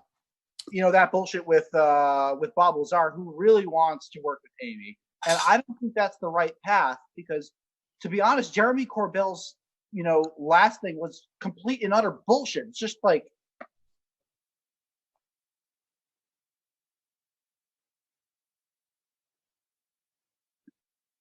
It's bullshit. basically what we're doing over here is we need to stop. No. Pause. Travis Taylor. I have a steak in my mouth. I'm sorry. Travis Taylor is from Huntsville, Alabama. He is a NASA Marshall Redstone Arsenal fucking rocket scientist. He's friends with my technical advisor, Tim Pickens. Tim Pickens, is he? I don't know. Guys, let's keep the discussion on producers. No, so I'm saying, no, hold on just a sec. Travis Taylor is the legit rocket scientist. He has a great reputation. He's a smart man. He came off dumb. No. Pause. Travis Taylor in Skinwalker Ranch was playing the role of the everyman, the straight man. What's going on? Question. That was his role. He was given that role. He understood that role and he executed it.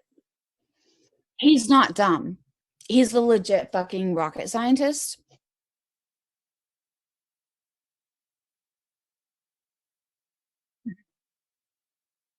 He's not. He was playing a character. Travis Taylor, whatever, I can't say it, in Skinwalker Ranch on the History Channel, he was playing the role of the audience, the straight man. The audience. If you've seen Arrested Development, Jason Bateman is the straight man. I don't know if you've seen it. Jason Bateman is the straight man. He's the one sane person in the whole show. Travis Taylor represents the audience, and he asks the questions that the audience would ask, and that is his only reason to be there. And he knows it, and he does it willingly for a paycheck. No, he's from here, like Rocket City Rednecks. Do you know what Rocket City Rednecks is?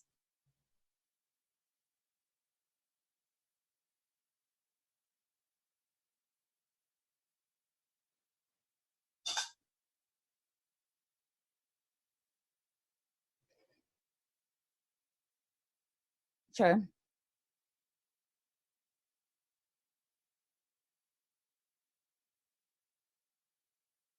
Sure.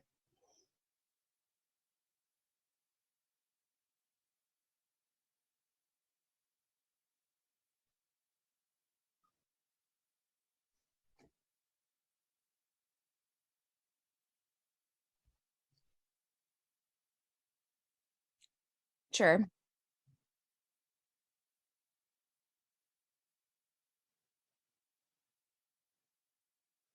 Yeah. Okay. So did you know that? Sorry, go ahead.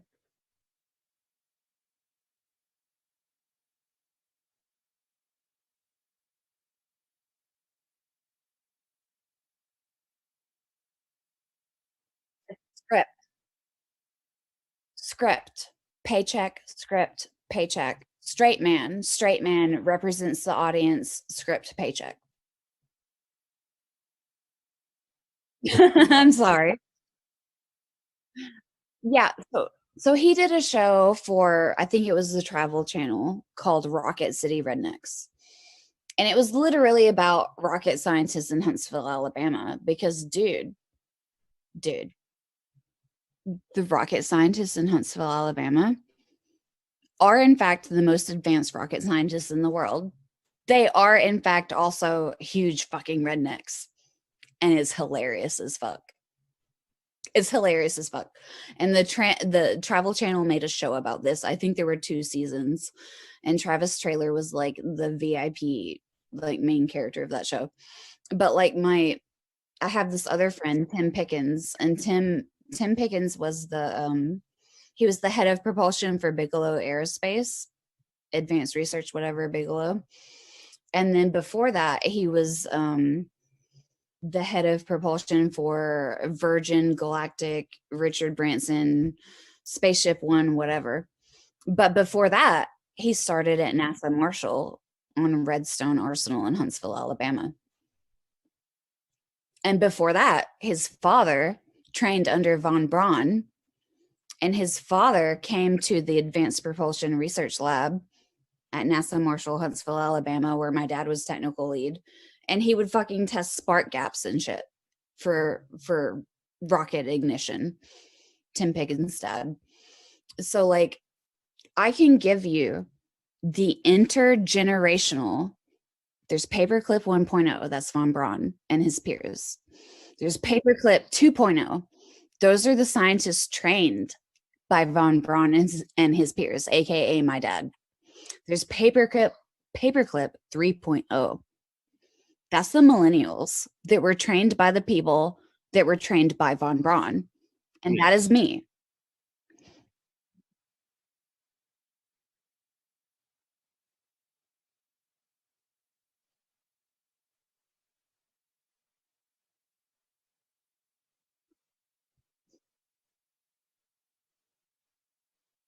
MIT is Spook City.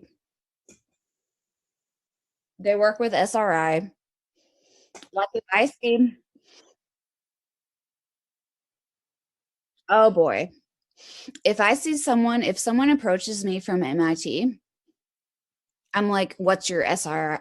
What is your SRI connection? How? If someone approaches me from MIT, I'm like, fuck, how do you know how? And why are you talking to me? That's MIT. It's crazy. No, Huntsville's like this weird little time warp of propulsion advancement. We don't do anything else.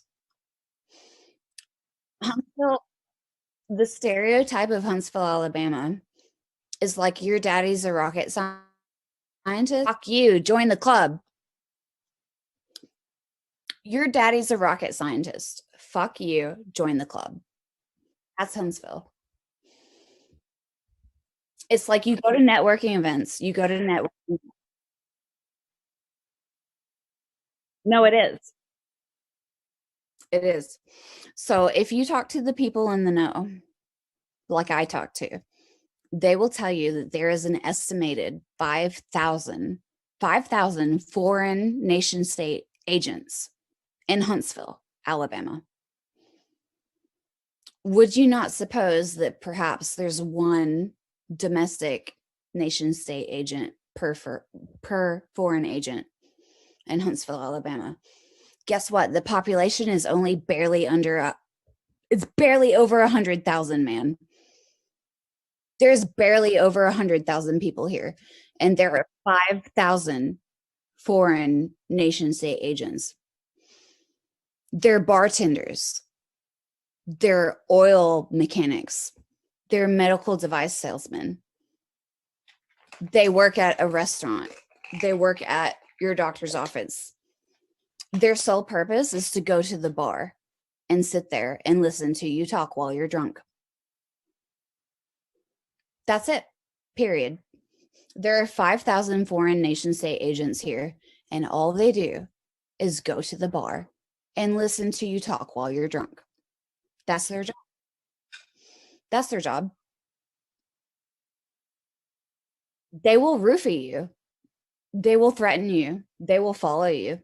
They will get information out of you one way or another.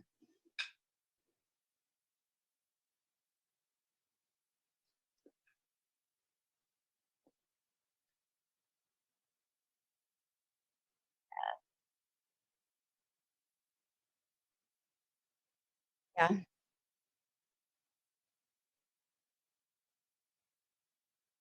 The ether tells you that.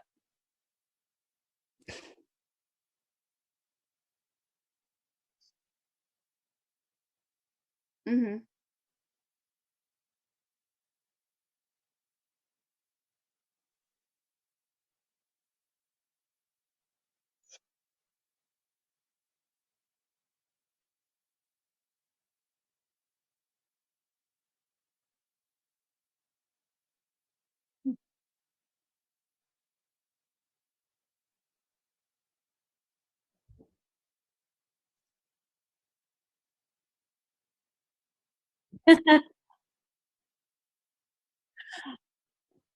It says the fascinating world of graph theory. The fascinating world of graph theory. Name a topic. I have it. What? Um, Arthur Benjamin, Gary Churtrand Pingzing. I don't know. I have books. Um, Hold on. What do you mean by nothing? Clarify.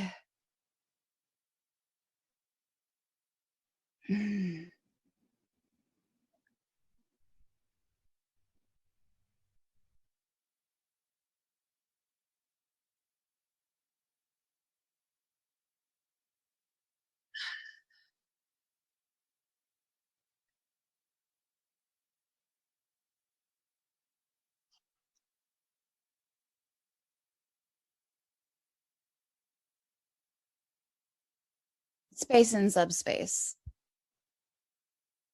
Mm, y'all chat for a minute. Let me look for a book about nothing on my bookcase. Y'all chat for a minute. Let me see what I got. Let me see what I got.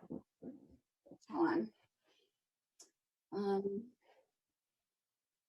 a book about nothing. Hold on.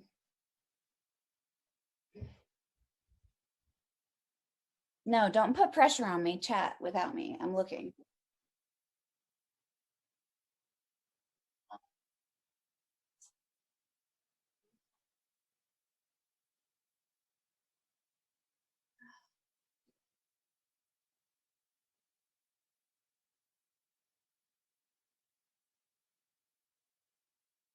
Yeah, I'm a nerd. Um, oh,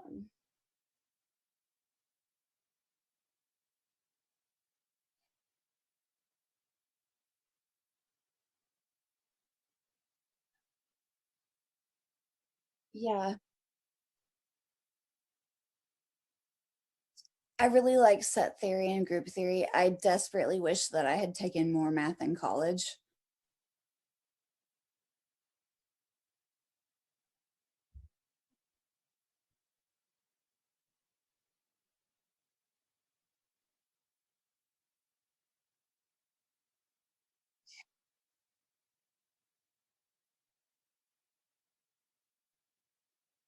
Okay, yeah.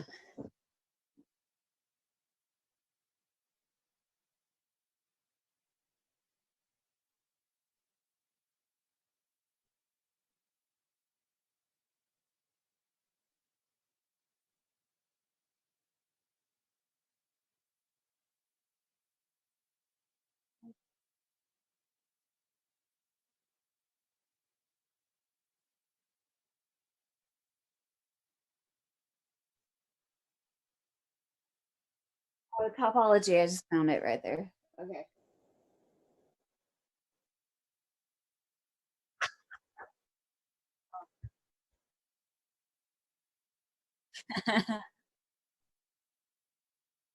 Um,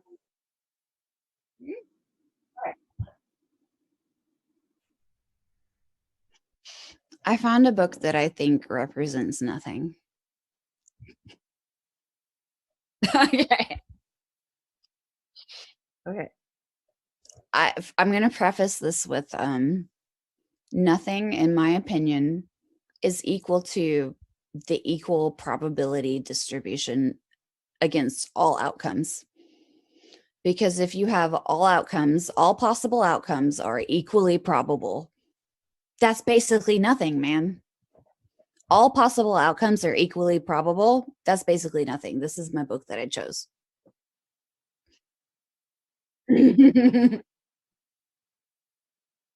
This is my book that I chose for that. Yeah. Um, I came up with something. I had to. Um, so I came up with something. Randomness is the same as nothing. Is it not? It is. 0%. 0% slash 100% equals infinity equals nothing.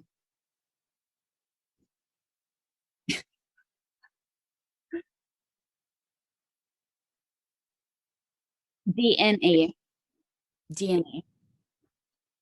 Oh, I was muted the whole time. I didn't realize that. You were talking. Yeah, basically, we are the finite to God's infinity. That's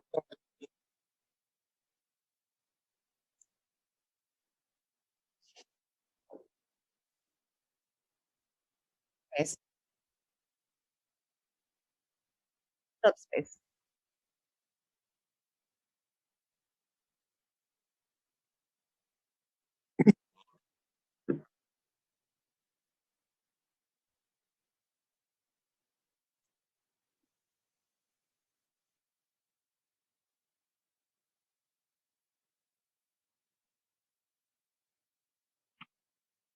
the way I like to look at it is we're all basically vectors. We're like an arrow that's pointing in a certain direction toward a certain reality. And what we think about, we bring about. So what you're thinking and what you're concentrating on is what you want to create. And recently I've been concentrating on bringing about anti-gravity technology. That led me first to Jeremy Riss, because you're one of the most public people about this. And through your videos, by going public, people actually posted in the comments. You haven't been reading all your comments because I found everything that I know about anti-gravity through the comments of your videos. Amy was a link to a video that she gave at Hal 5, and I got that through a response to a comment that I made on one of our videos.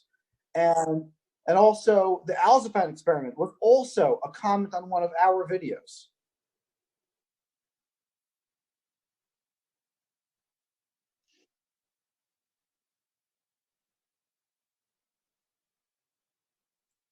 It'll come.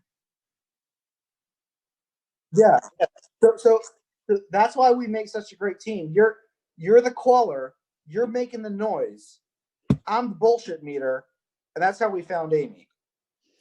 I I had to take off the contact form on my website. Dude. Yeah.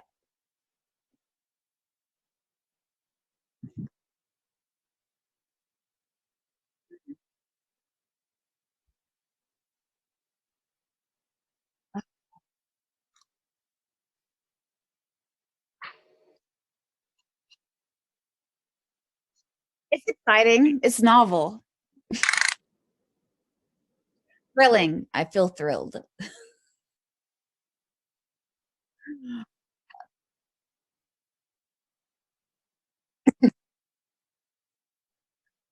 Yes. Dude. But we need to get to the other level. Mm-mm. No. Mm-mm. Mm.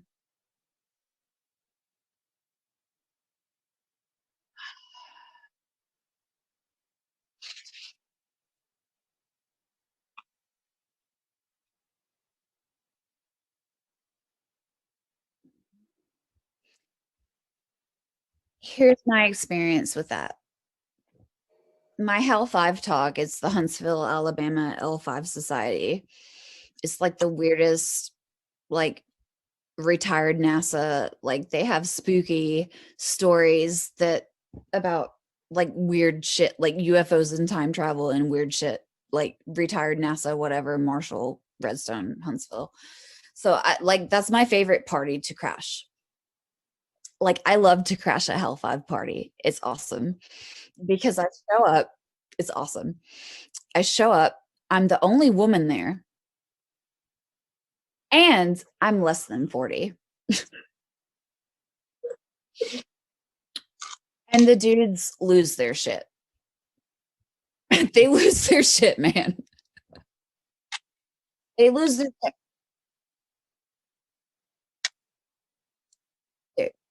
I'm a woman, I'm under 40, and they have heard stories about my dad. They're like, Richard Eskridge, fuck, he's crazy. I've heard stories about him. Like, I've literally been at networking events and I'm in line just for an event or whatever. And I talk to a random NASA person and he knows the name Eskridge. And he's like, oh, Richard Eskridge, he's a crazy motherfucker. He's like, he gave me a spectrophotometer this one time and I took it home and I opened the box and a snake crawled out of it. That's a real story I heard.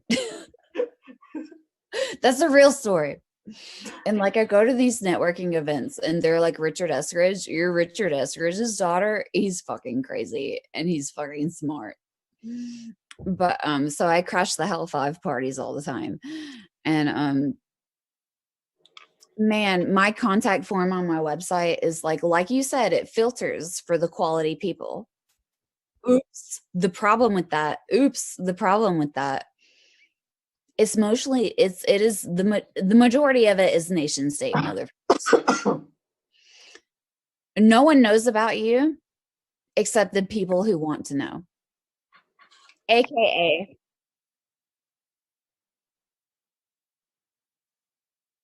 AKA so Galactic Greg is the founder of the Hell 5. He's been the founder of the Hell 5 for like 25 or 30 years. He's got this awesome beard.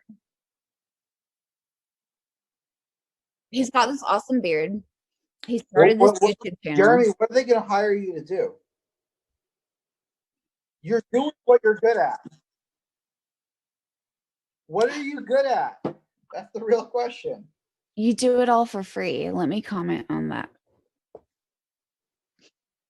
The biggest problem with really smart motherfuckers is they solve one really big problem, they get a pat on the back, and they rest on their laurels forever. I'm really smart. I'm a smart motherfucker. I'm a genius. I solved this famous problem. I published this paper. I got a Nobel. Dopamine, dopamine, dopamine, reward complex in my brain. Dopamine, reward, reward, reward. And they rest on their laurels. You know what they do with their smartest people? Cancel, cancel, cancel. Dopamine block, dopamine block, dopamine block. They get the ideas from you. They get the design. They get the prototype that works the first time you turn it on, and then they cancel it and they take it a level deeper. Because the fact is, it's a waste of your time. If you're a problem solver, if you solve impossible problems, it's a waste of your time to optimize a problem you've already solved for application. So what they do, you solve the impossible problem and then they cancel it in the white world. They move it a level deeper. They optimize it for the secret application and they give you a new problem. And then they cancel it. And then they give you a new problem and then they cancel it. And a new problem and they cancel it.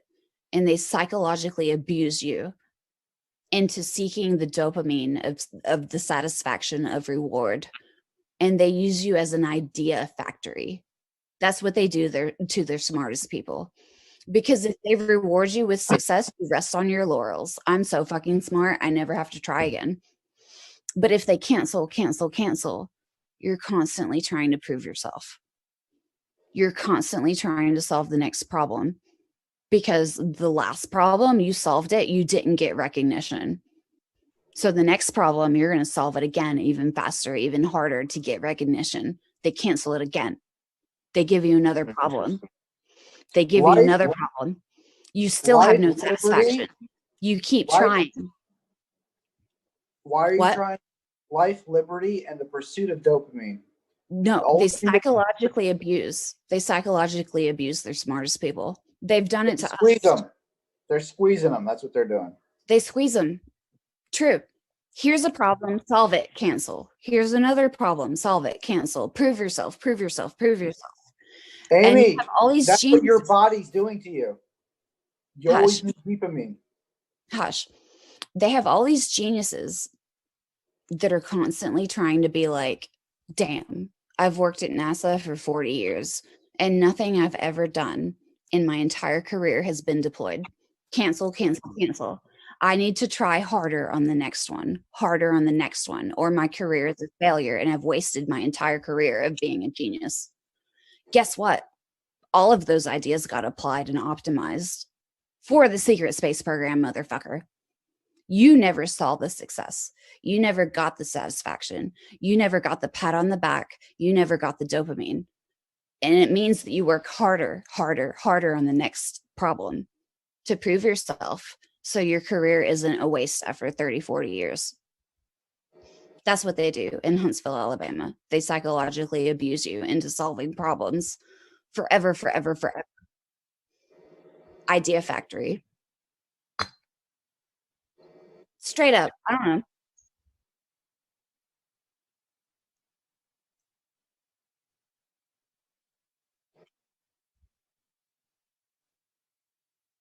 They abuse you. They really do.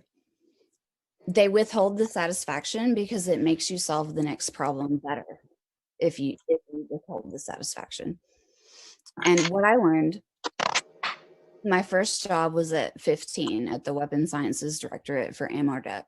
I did not apply for that job. I did a science fair project in piezoelectrics, and I got a call from the Army and they offered me a job at 15. I couldn't even drive. My brother had to drive me into the arsenal because they offered the job to both of us, me and my older brother who could drive. And we carpooled every day for the summer. 15. Yeah, dude. They're like, hey, I heard you did piezoelectrics for the science fair. Here's a job at the Weapons Sciences Directorate, Building 1408 on Redstone Arsenal. And like, I left defense. I was born for defense.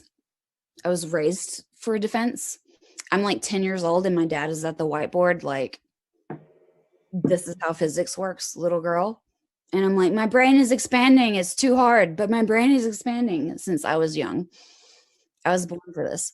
And I got a job at the AMRDEC, Weapons Sciences Directorate. And then I did that for 2 years. And I was like, LOL, I'm going to go do gene therapy now in biotech. And when I left, they were like, hey, if you ever want to come back to AMRDEC and explode things, let us know and we'll pay your tuition for engineering. And I was like, LOL, I'm going to go do biotech now. And for the next 10 years, I got so many offers for engineering jobs. It was crazy. Defense jobs. They tried to pull me back in so hard. It was just insane. And I was like, no, I'm going to do gene therapy though, bro. And then I did that for 10 years. And then they sabotaged it. I was 6 months away from a PhD in biotech. Totally sabotaged it down the toilet. Completely ruined. Over it, like it was you know, it was through like a fake vehicle of sabotage, right? It was like a sexual harassment thing. It was like a really horrible court case, like really horrible thing. But you know what? If that hadn't happened, if I hadn't have been sexually harassed in grad school, I wouldn't be doing anti-gravity right now. That's right. I wouldn't be doing anti-gravity right now because Jer- I would be, Jeremy, they already did that. Jeremy, this is what I tell you. This girl No. is the anti-gravity messiah. If I had not been horribly harassed in grad school, I would be the CEO or the CTO of a gene therapy company right now. And I would not have time. I would not have time to fund my dad's anti-gravity research. But but because I was harassed in grad school and I have PTSD now because it was horrible, because of that, I'm funding anti-gravity right now. Because of that. Tried to pull me back in so many times. It was crazy.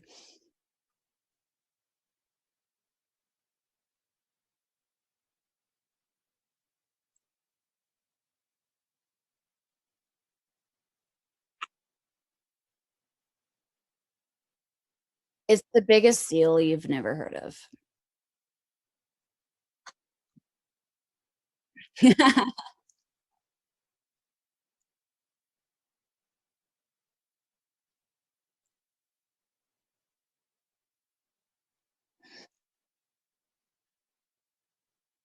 It doesn't exist, except everyone in Huntsville knows it. Everyone.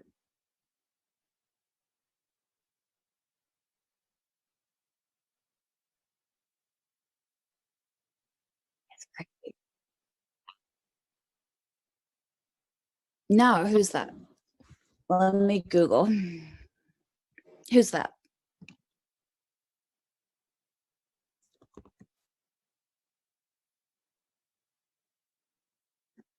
Yeah, that was my first science fair project. My first science fair project was measuring the specific heat with a bomb calorimeter that I built. I'm sorry, go ahead.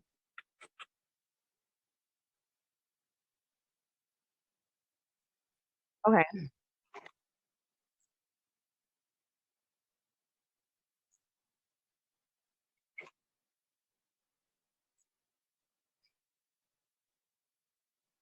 Okay.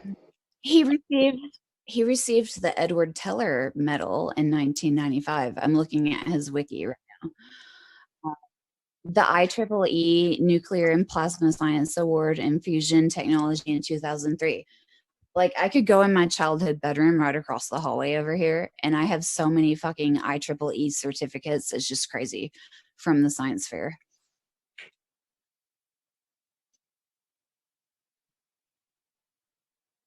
Carnegie Mellon. Okay.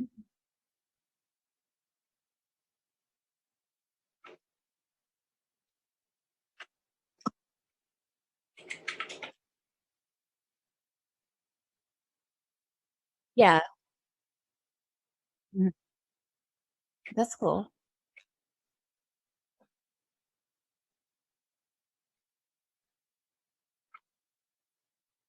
Okay.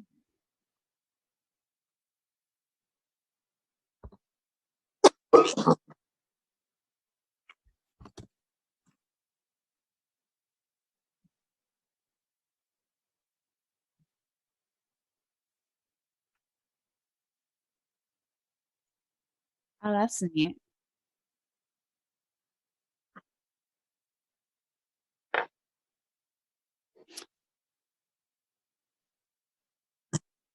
Guys, So I'm gonna do a Sparks, little homework stuff. I just spoke to Brian Consoli of Alltest to try the Alzapine experiment. okay. May 28th. Would that work for you guys to do the experiment? Actually, also the night of Shavuot, which is Pentecost, when the Jews got the Torah from Mount Sinai. So I think it would be a perfect night to have to try the Okay. Alzapine experiment, high power here in Jersey. I'm looking at my calendar. Hold on. That's the Thursday, the 28th. What is this? I have something on the 27th. Let me. Okay. So I we have a covered it. cyber. I have a cyber Huntsville luncheon about Chinese espionage on the 27th, but you know what? It's remote. It's remote. It's okay. I can travel.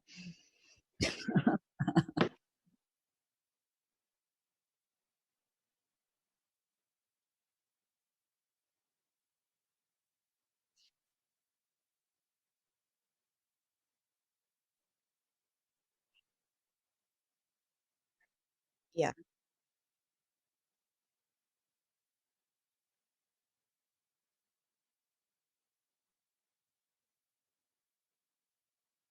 Yeah.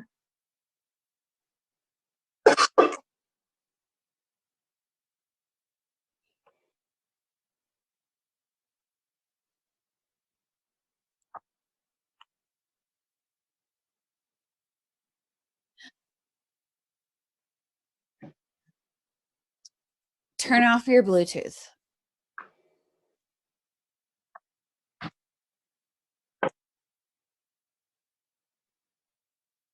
Turn off your Bluetooth.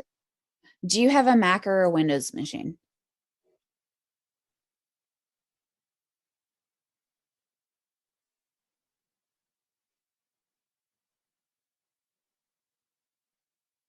Okay.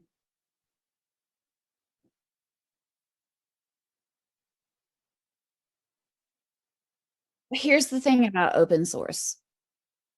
Here's the thing about open source. They're not necessarily looking for your data. Your data is whatever, it's compromised already. They're on all of your devices. They have your data. They have the technology already. They know. The surveillance is 100% about private, personal intel and intimidation. They already know what you know. They have your data. Surveillance is to collect personal intel, as in your personal communications, your personal calendar, your personal email, your personal photos, etc., etc., etc. And the only reason to collect that is to use it against you. It's not about the data. They have the data. It's about intimidation.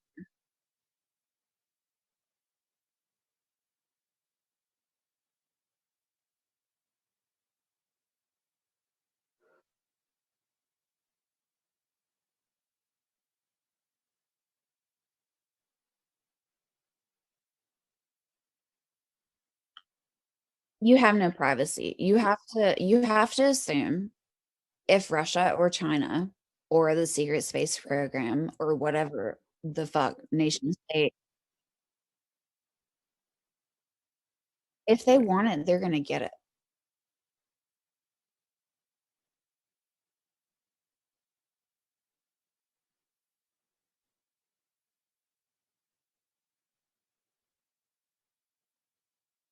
Pick Picks or it didn't happen.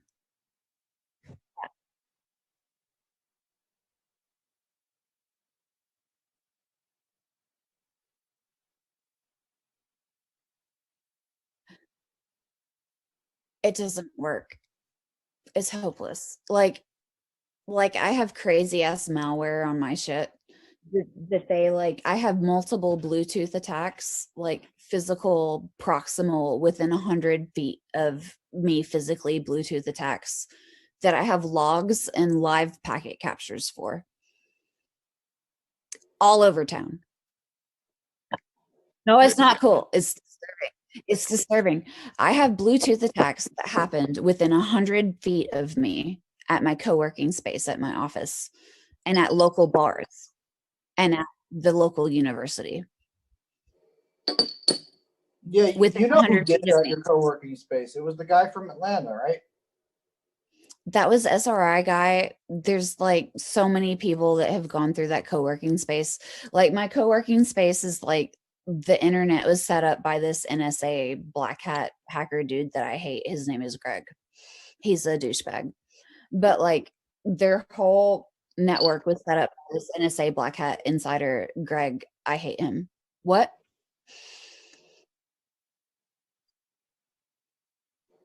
You know, Greg for the NSA hack Miami, Miami mom man, mob, MOB, mob man, Greg, Greg. He's a douchebag.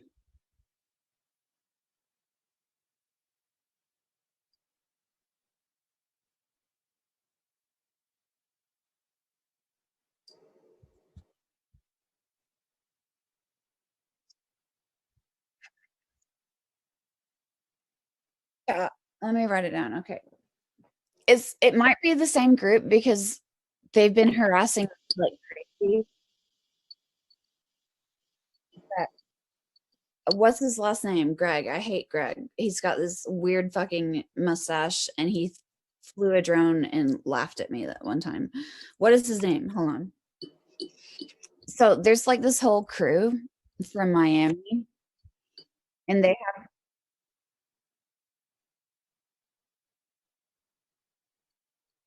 he's famous for like he invented the first rat remote access Trojan and like rat 6, rat 7 or something. Greg.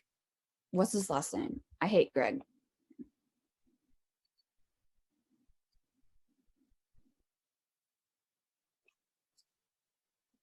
Okay, hold on. I'm looking up some shit here. Uh, do I have Greg in my phone? I guess I do. Hold on. He's an NSA black hat motherfucker from Miami. Greg, hold on.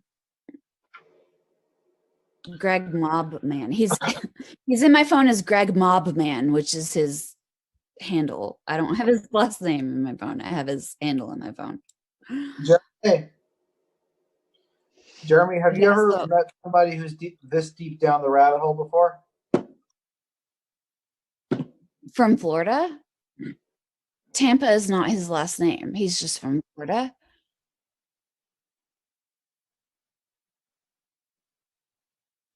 This this is the Hack Miami crew. Like Lizard Squad. Lizard Squad.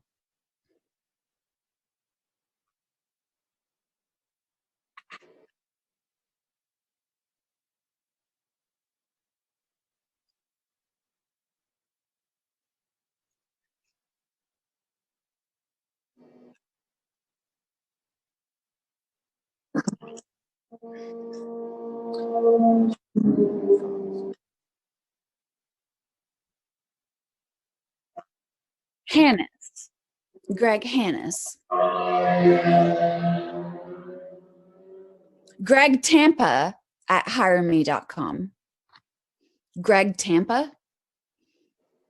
Oh my God. Sub 7. Sub 7 server is a Trojan horse program. Sub 7 was originally written by a programmer with the handle Mobman. No, Sub 7 Wikipedia. Greg Tampa. Are you serious? Greg Hannes?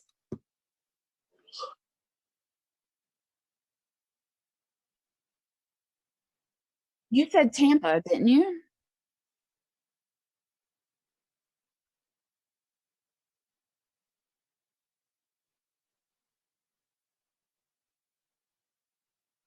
Yeah.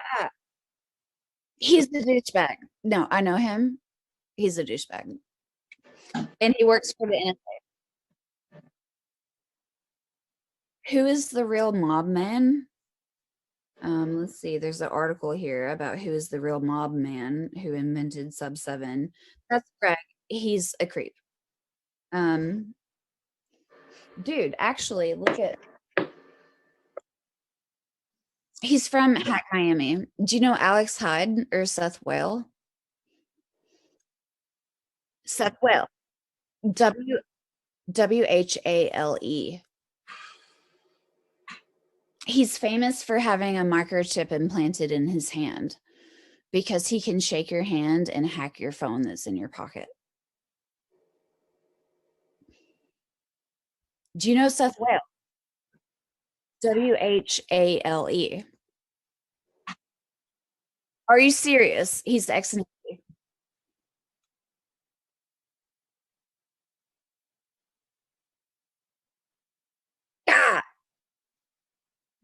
Is he pudgy and blonde? Ah, yeah. Seth. I'm sorry. Yes, he sucks. He sucks. Go ahead.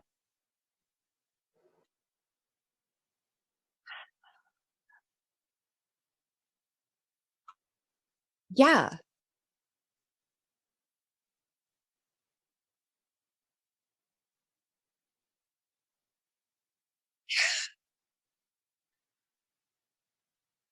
God.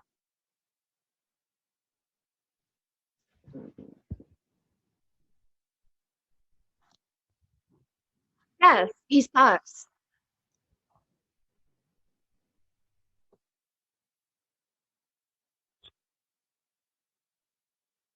I'm about to send you a link for Seth Whale to see if it's the same guy.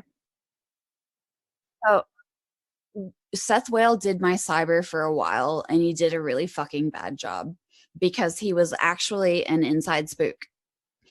Seth Whale and Greg Hannis, aka Greg Tampa, were roommates here in Huntsville when I met them. And they were both from Hack Miami, from Florida. And they were roommates and they hated each other when I first met them here in Huntsville.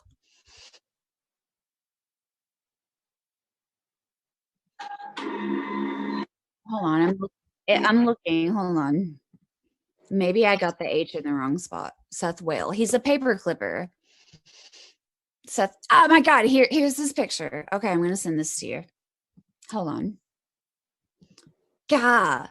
If this is the same person, my brain is gonna explode because he's been a real jerk to me, dude. I could tell you stories about this dude, and he's a real jerk to me. Hold on. Let me send you. Type message here. Hold on. Paste. Shit, no, that's my dad's research gate. Why did it not update? That's the picture. Um, copy image. Here we go. Pudgy dude, blonde, blue eyed because he's a paper clipper, motherfucker, Huntsville, whatever. Click on that. Those are NSA motherfuckers, and they fuck with you, and they're real jerks. Click on that.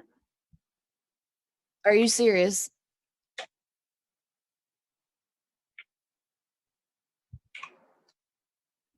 Would you recognize Greg if you saw him? Let me find a picture of Greg, mob man, Greg Hannis. Here he is. Fuck, here he is, Greg. He's looking real creepy in this picture, so it's accurate. So I'm gonna send you this one. Oh God, I hate these people. Hack Miami. I went to Hack Miami 2 years ago, and the whole fucking crew has been harassing me for a fucking minute, man. Let's see. How do I copy this?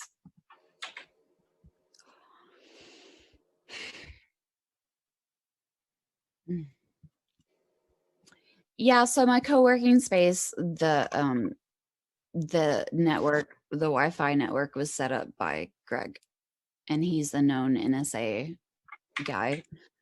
And so is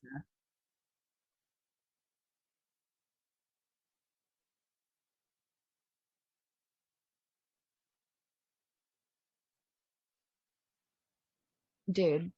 Okay.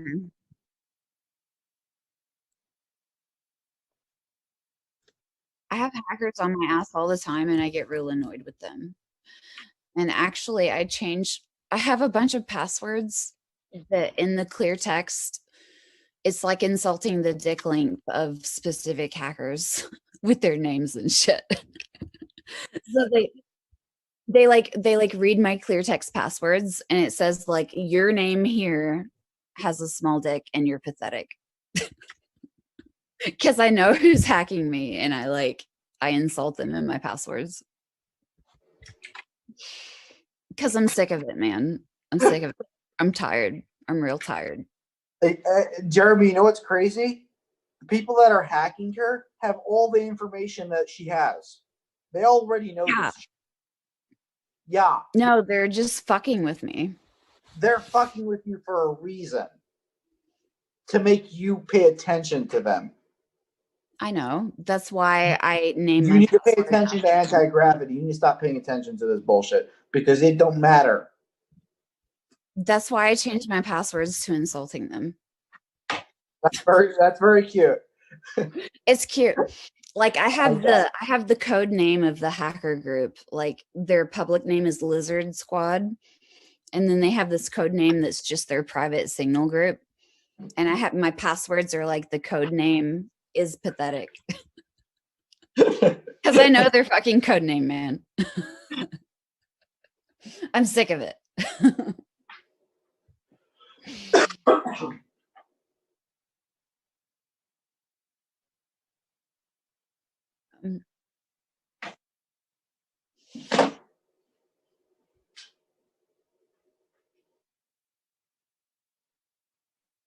There's a Rolling Stones article about the Hack Miami group and about how they're black hat NSA motherfuckers. Let me see if I can find it. Alex Hyde is like their second in command, and then their top tier guy is this like weird rapper guy. Let's see, Hack Miami, NSA Rolling Stone. Let's see if I can find this. Hackers courted by government for cybersecurity jobs. Yes, this is the correct article. Yeah, these guys ran my cyber for a while and they did a real bad job because that was the point. The point was to do a real bad job. And they troll me all the time. I troll them back though.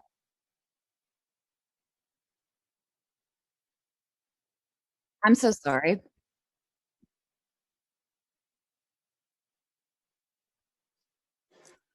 There is like a really super disturbing and like I would probably have a panic attack if I saw it. But there's like a really super disturbingly huge, shockingly huge pile of intel on me personally that these people are using against me. Like, like they know more about me than maybe I do. It's really bad. It's really bad. They like know my nicknames and they know like phrases that are significant to me existentially, and they know my friends. They're lurking in the accounts of like all my friends because they tweet me from my friends' accounts all the time with malware. They're just lurking there and like it's bad.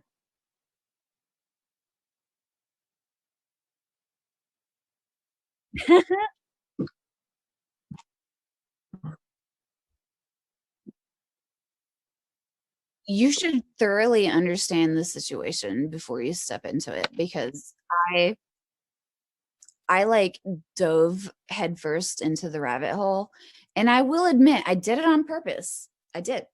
I did. I totally did. I dove into the rabbit hole headfirst 100% on purpose. Did I understand what I was doing? Absolutely not.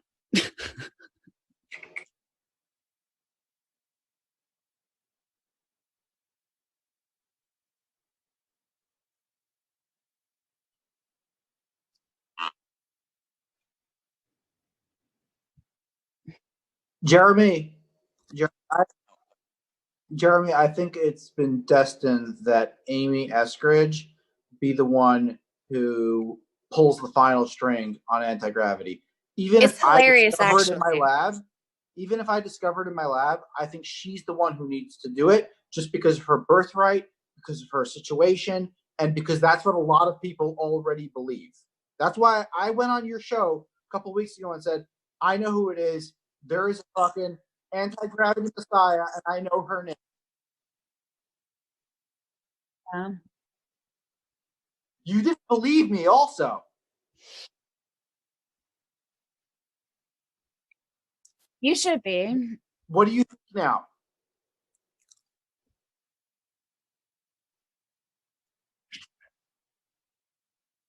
Yeah.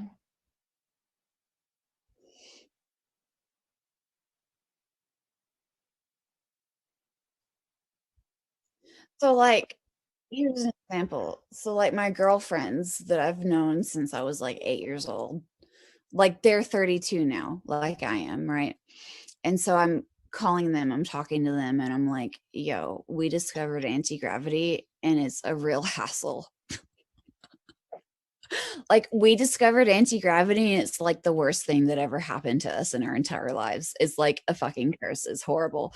Like we discovered anti-gravity and our lives went to shit and people started sabotaging us and it's a harassment, threat. It's awful. And I'm talking to my girlfriends that have known me my entire life and they're like, "Hey, I've known you forever. I grew up like visiting your house and slumber partying at your house and like listening to your dad rant, whatever, etc." And they're like, "Hey, if anti-gravity were to be discovered, it would be in Huntsville. And if someone in Huntsville discovered anti-gravity, it would be your fucking family." It would be your fucking it would be the Eskridges. And my girlfriends that grew up with me are like, I I believe you. I have no doubts. They're like, whatever. I grew up in your house and yes, I believe it. I don't even have to see it because I know you. They're like, yes, it makes perfect sense. Perfect sense. Natural evolution, fact, reality. Yes. They're like, I don't have to see it. I believe you. So like that's where I'm coming from here. It's obvious to everyone around me and my family's in like total denial. My family's in total denial and we're like, so I hired this new cybersecurity company and it's run by the former CIO of Northrop Grumman. I was referred to him for a reason. And he's like, "Hey, I've been spending 35 years in counter espionage, specifically for the Navy, specifically for advanced propulsion. And I was the chief information officer for Northrop Grumman." And I was like, "Okay, I'm going to tell you a series of really crazy ass stories. And can you please reserve judgment until the end?" And I told him a bunch of stories about like electronic and physical surveillance and stalking and like weird ass death and sexual threats and shit. And I got to the end and I was like, "Okay, I'm ready. Tell me I'm crazy. I'm here. I'm ready. I'm insane. Tell me I'm sane. I'm ready for it. Tell me." And this guy was like, "I wish I could tell you that you were insane, but you're totally not." I'm so He was like, "I'm so fucking sorry." He was like trying to let me down gently. He was trying to let me down gently and he was like, "The stories you've told me, I've heard from other young women in technology positions." And he was like, "They do it on purpose. They do like crazy ass shit to you that is unbelievable just so that you feel like you can't tell anyone.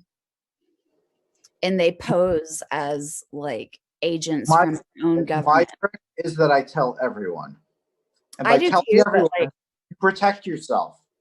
I tell people, but I wait until I have 5 or 6 smoking guns before I open my mouth.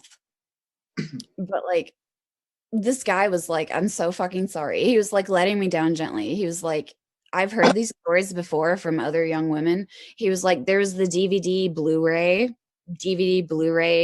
Epic War where it was like uncertain for a while whether DVD or Blu-ray was going to predominate and it was between like US and China." And he was like, "There was this female like technology executive in the US that was affiliated with that." And he was like, "She couldn't go to the grocery store with her children without receiving like people following her in a car and like threatening her in the parking lot." And he was like, "I've heard all of he's like, "I've heard half of your stories and the half of them that I haven't heard, I totally believe." He was like, "They do crazy ass shit to you just so that you feel like you can't talk about it."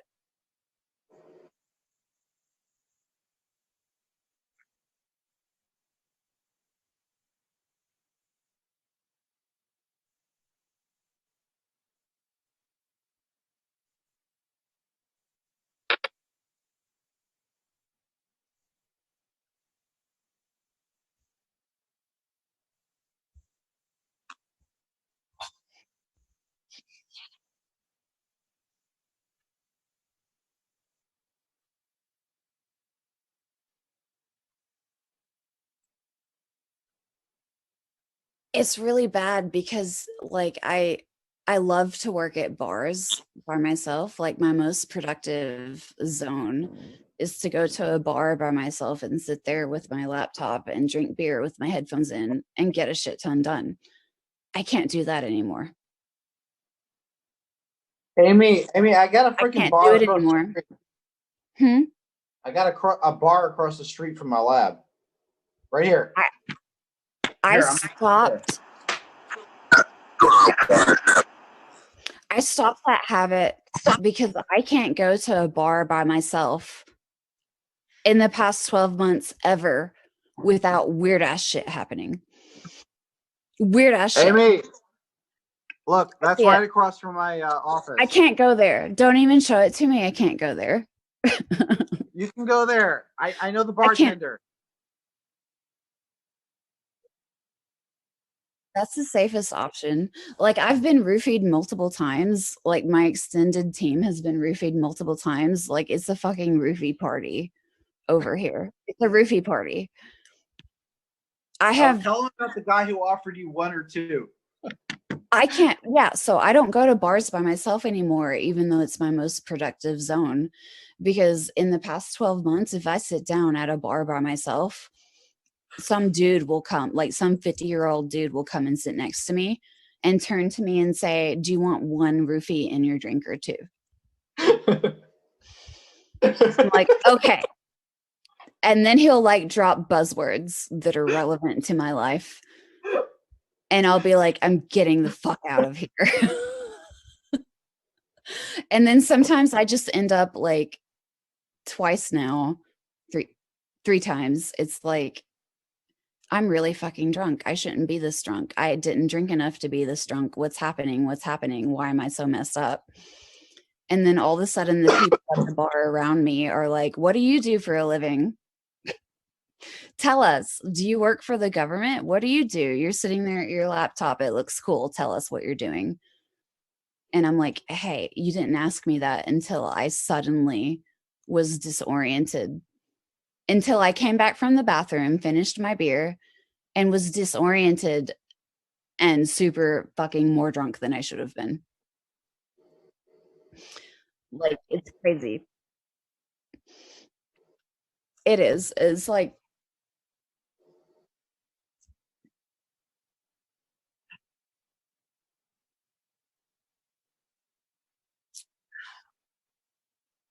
yes, they do that.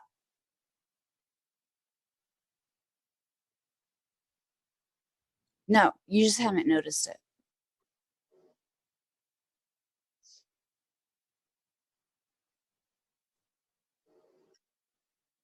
Well, maybe maybe you haven't had it happen then because surveillance is 50% about collecting the intel.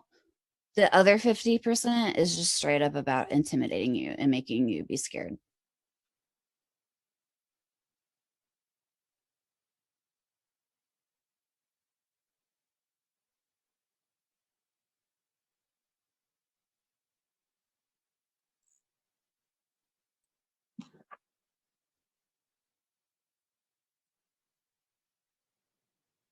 Jeremy, I just sent you over basically a whole conversation I had with these Space Falcon camp flyers. They're doing the Falcon space program, and they're looking for kids between ages 8 and 11 to send into the future on the USC Hawkeye. SSP 20 and back. You know about 20 and back? Oh no, this is millions of years in the future. They're gonna disappear. Do you know about 20 and back? No, You no, know no. about They're 20 and back? threatening to take a Shira on a 20 and back. My daughter. I don't know. It's like a million and back or something like that. No, it's 20. No, no, no. This one is life millions of years in the future. Millions of years. They're like, No, no, whoa, we're no, gonna no, disappear. wait. But you know what? Yeah. You know what? 20 If isn't the my number of fucking years in daughter the future. 20 disappears, is how many years you spend in service if before my they wipe daughter your memory. disappears, there's a lot of people who are hear about it, and a lot of people who are going to be in trouble. So like I have multiple 20M backers that have reached out to me over random, the internet, whatever, and they all tell the same story. It's really weird. They all tell the same story. They all fucking thank me for my service. They thank me for my service, dude. They thank me for my service for one specific thing, and it's always the same. They thank me for creating the 3D holographic med pod. They're like, "Hey, we're really, really glad that you invented the 3D holographic med pod." And I'm like, "I haven't done You're that going to yet." work And with they're like, "We know." Jeremiah on that because Jeremiah is working on something very similar. Yeah. I mean, it's much more crude. And we actually had a phone conversation with Jeremiah, and he showed her one of the first prototypes, I believe, of her med pod. I already know how I'm going to build the med pod, and I knew how I was going to build the med pod before they thanked me for my service. And then they thanked me for my service, and I was like, "Fuck you." Fuck you. Stop fucking with me. This is crazy. But like, why do they tell the same story and there's like 3 or 4 or 5 of them and they're all like med pod? Like, why are there 5 of you saying med pod? I'm confused. I'm confused.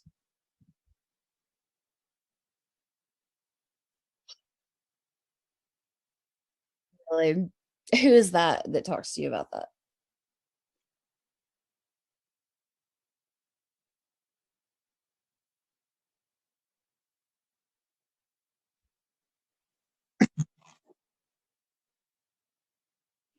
Okay. Oh yeah, I know him. He What? yeah, he's in like rock.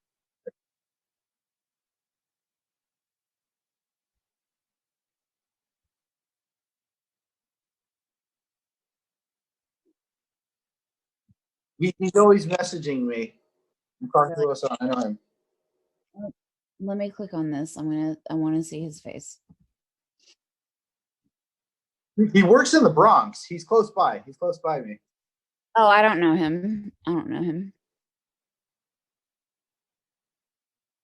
Yeah, he's useless, but he's very very interested. He's harmless. Harmless. Mm.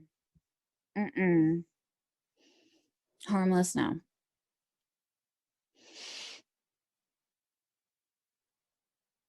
I stopped talking to my 20M backers. I got creeped out.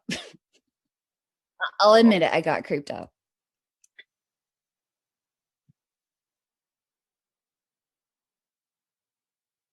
Jeremy, Amy thinks she had boyfriends that were her handlers. No, for fucking sure.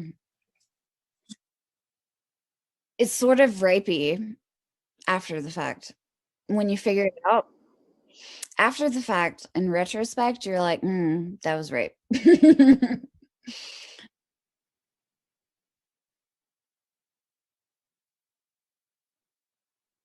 Yeah, like the Freemasons have been sending me boyfriends. It's kind of nut. Like I had this 33-degree White Knight of Malta English and Scotch rights like super double Mason that pursued me and dated me for 6 months. And he's on Mars now. He doesn't exist anymore. Like he broke up with me and then he was erased from the internet forever. He like doesn't exist anymore. But he's a He's on a 33 mining degree white colony on man. Mars. What? He's on a mining colony on Mars. It's like retarded. Last time I saw him, he was scared. It was after we broke up. He was scared. And he was like, "I'm into some shit that I can't get out of." It was really bad. And now he's erased from the internet and doesn't exist anymore. Like his Facebook is gone. His LinkedIn hasn't been updated in 2 years. He like I have a background checking service where I can find phone numbers and addresses for anyone. And he has no phone numbers or addresses for the past 2 years because he disappeared and went to Mars or he's dead. He got erased.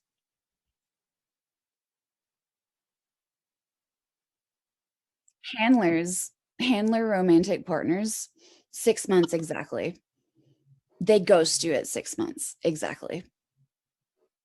It never lasts longer than 6 months because they like get attached to you and they make No, mistakes. like protocol, you said a 6-month protocol.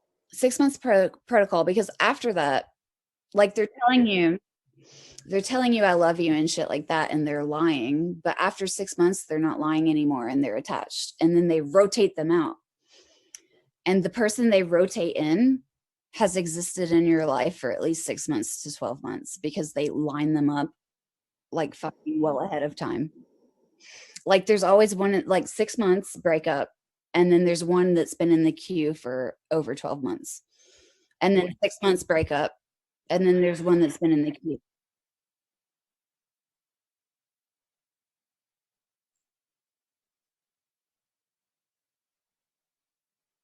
It's really hard. Like people walk up to me in public and I'm like, fuck you, go away. Fuck you.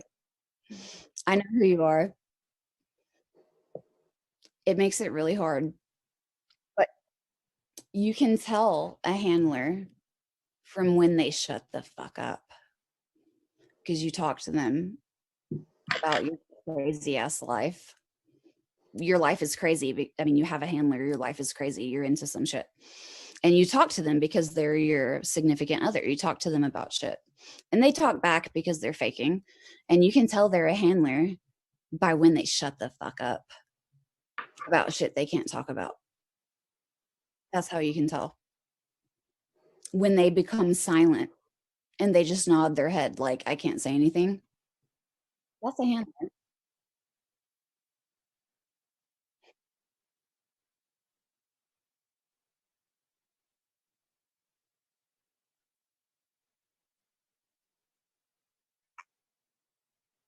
No, that's a handler.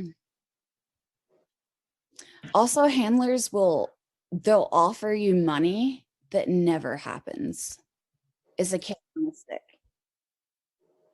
It's a carrot on a stick to engage you in conversation about your technology by offering you money that they had no intent on ever giving you. Yeah. Dan Cooper, the katana wielding, time traveling, chess playing super soldier. I've talked, like, I was friends with him for a while, but he was just whatever plant. But he would be like, Amy, just date the handler. It's okay. You have to date someone. He's like, they're usually good in bed. Just date them. And I'm like, Dan,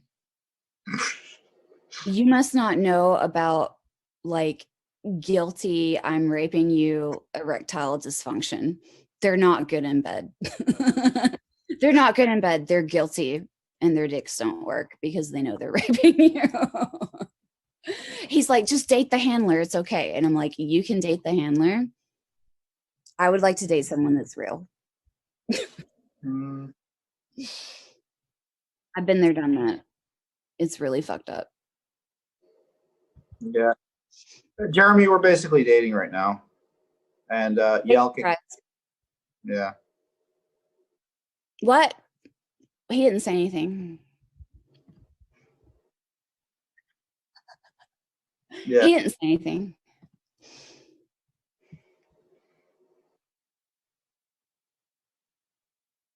She fucking filed a restraining order and I filed for divorce. It's over. I was like, I need a partner that's down the rabbit hole because anyone else is going to think I'm just insane. I need someone that's like an insider down the rabbit hole and back, like fucked down the rabbit hole and back insider, because anyone else is like, you should go to the insane asylum. I've been there. I've been to the insane asylum too. That's a special entryway at the bottom of the rabbit hole. Oh, dude, it's so bad. It's a sharp left at the bottom. You try to date a normie. Try dating a normie. It doesn't work. It doesn't work. Oh man, it's so hard. They just look at you sideways like, I know you're schizophrenic. And you're like, this is my life. This is my life. This is real. And they're like, yeah.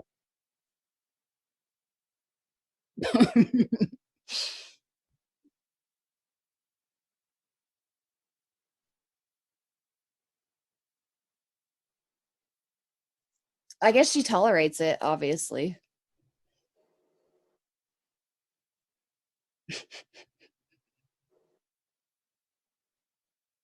Yeah, I gave up on the normies because they're like, my mother thinks you're crazy.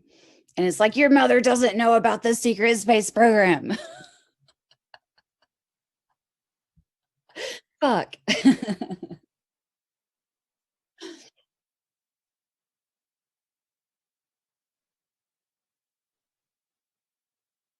Hmm.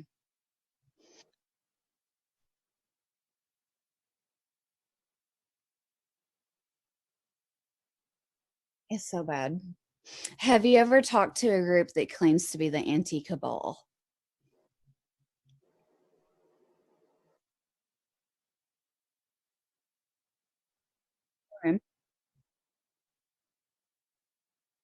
Okay, the Mana World Holdings Trust is, they claim to be the anti cabal, but really they're just a freaking Russian criminal gang, and they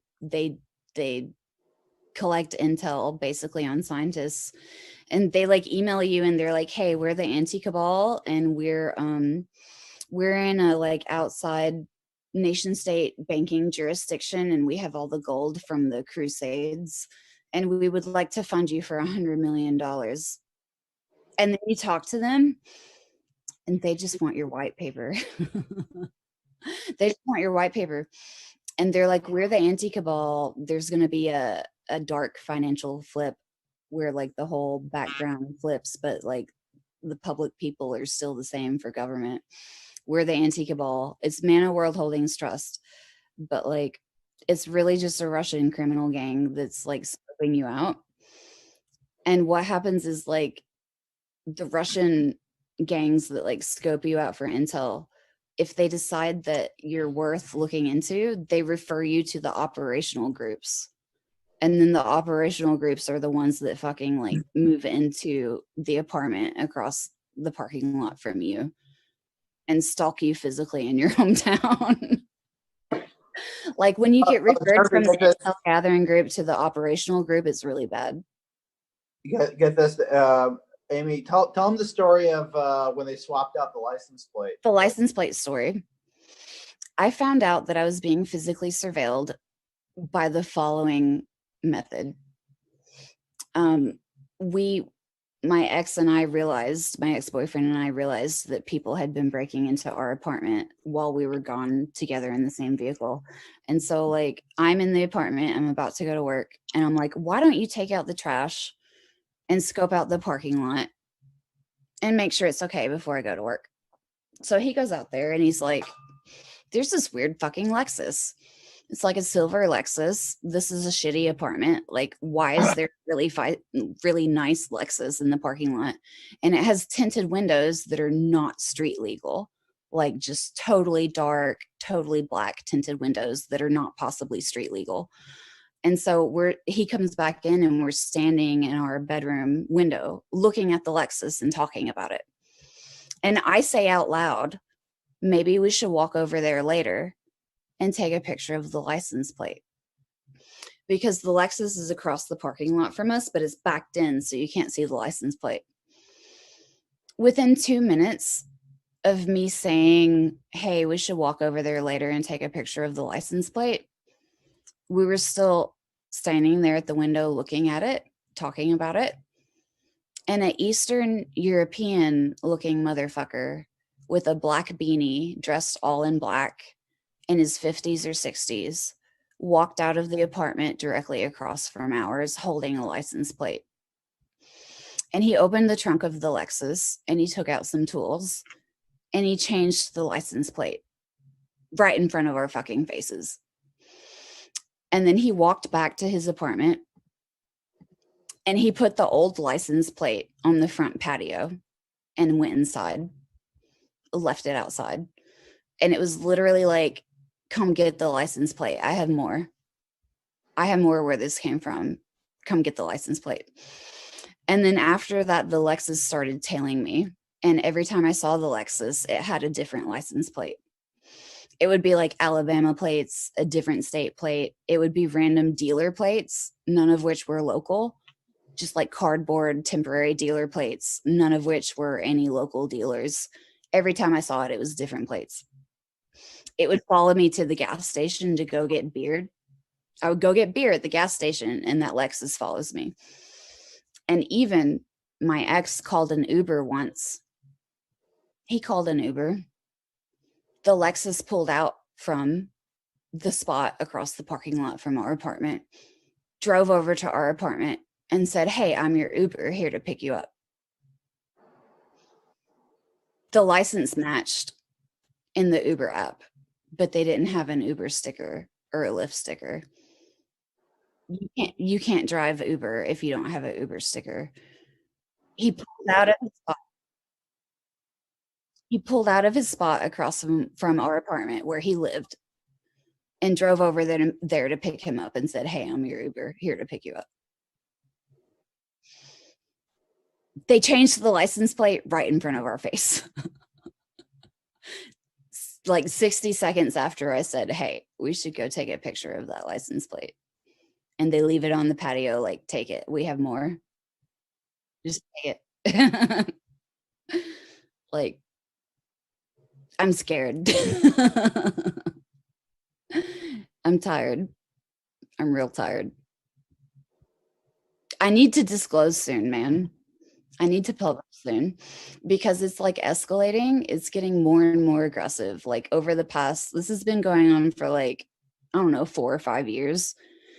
And over the past 12 months, it's been like escalating, like more aggressive, more invasive, digging through my pantage, like digging through my underwear drawer and sexual threats over the past like 3 to 6 months. And now I'm like, fuck, I have to publish.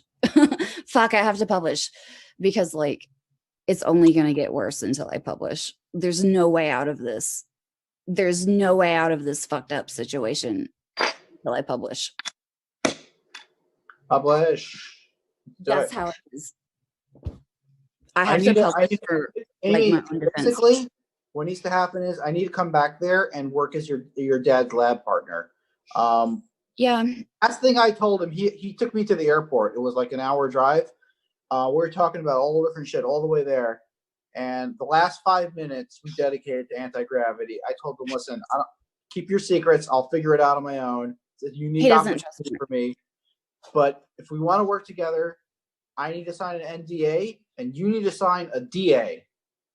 And then he looked at me, he's like, what's a DA? I said, a disclosure agreement. I'm really going to have to work on him to publish because he's like I'm scared because they're like, "I'm gonna rape you," but he's like scared even though he hasn't received any direct threats. I think I can work on him pretty well. I think I can work with him in the lab and work on him pretty well. I had a very tight connection with him. When we were talking about that shit with the neutron beam, yeah, the idea formed in my head within seconds. It was like insane. And then your dad's only response is, "Yeah, the shit will weigh a ton. It's gonna be heavy." It's gonna be heavy. That was his response. Not that it won't work. No, that's typical. In charge of the whatever. He's a really smart dude. He's the engineer's engineer. Heavy to put on a car, which may be true, but there is so many applications for that device. It's insane what you can do with something like that. Yeah. We can't even think of the stuff that you can do with a neutron beam generator. I've come up with so much shit to do with his anti-gravity force that he hasn't thought of because I'm like, gravity chemistry, yo. And he's like, "What's that?" And I'm like, "It's a paradigm. You just don't know yet." Gravity chemistry. I have a chemistry degree. Just watch and wait. Because he's like very narrowly focused on propulsion. He's like propulsion, levitation, UFO, flying. And I'm like, hey, chemical reactions. It's big. It's a big deal.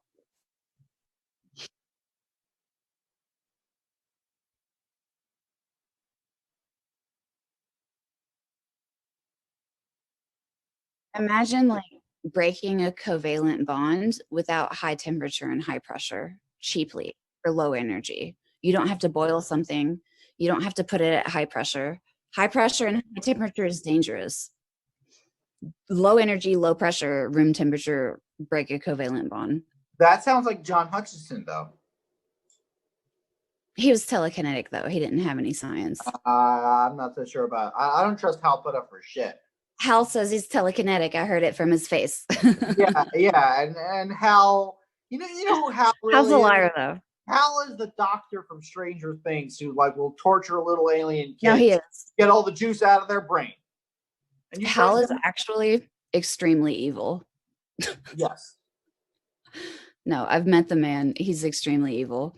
He's very quiet. He listens more than he talks. But you can tease things out of him, but it's only what he wants you to tease out of him. He's like a nice old grandpa. Like you talk to him and he's like quiet and sweet and gentle, like a nice old grandpa, but he's evil as fuck.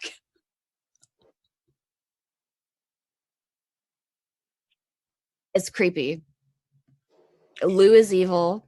Brandenburg is evil. Brandenburg is like super evil. Evil. I know people that have worked for Bob Bigelow, like Tim Pickens, he's one of my technical advisors, and I had a intro offer for Bob Bigelow, and I was like, I called Tim and I was like, hey, I know you worked for Bob. Should I pitch Bob? Should I pitch Bob? And Tim's like, no. Tim's like, no. I was his head of propulsion. I did these other projects for him. And he was like, Bob will nickel and dime you to fucking death. He'll take over your budget. He'll want final approval over everything. He'll want majority equity. He'll take over your project and it's not yours anymore. It's his. And then I called Jan because I knew that Jan had worked with him. I was like, hey, Jan, should I pitch Bob Bigelow? And Jan was like, no, he'll nickel and dime you to death. He'll take over your project. He'll like take control of your budget. No, don't pitch Bob. So, yeah.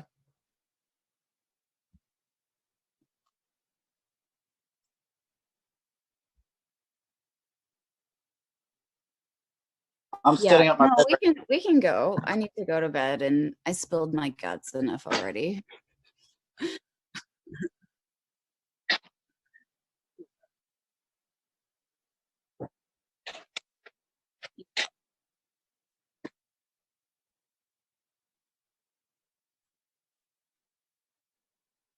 Okay. Let me pull it up. What was is it in? Did you post the link? Yeah, post it and I'll pull it up and look at it. I can tell you, Jeremy. Thank you. I'm clicking on it.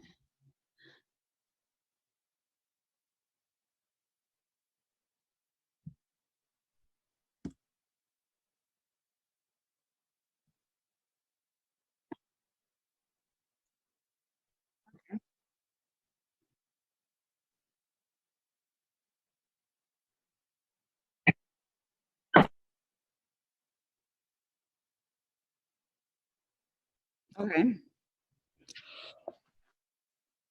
You said what, 1935? 85. Oh. Oh, interesting.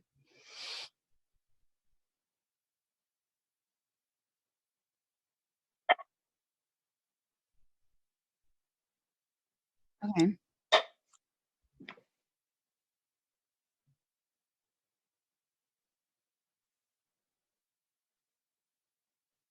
Mhm.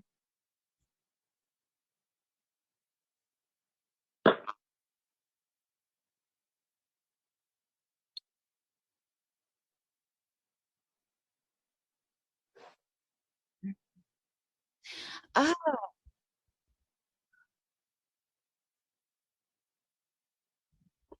oh,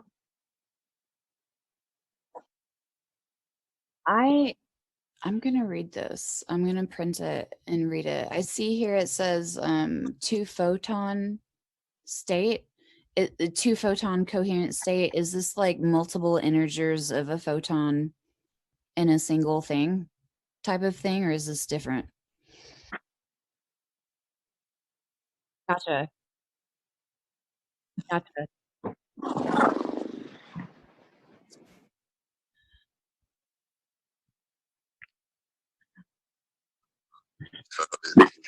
Ooh. I'm scrolling through it right now. I'm gonna print it and read it more thoroughly Guys, later. I think It broke up. I can't hear you, but I think you were saying we need to sign off.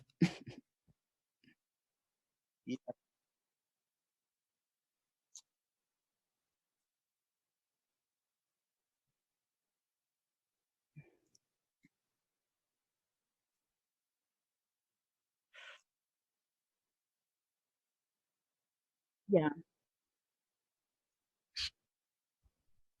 Okay.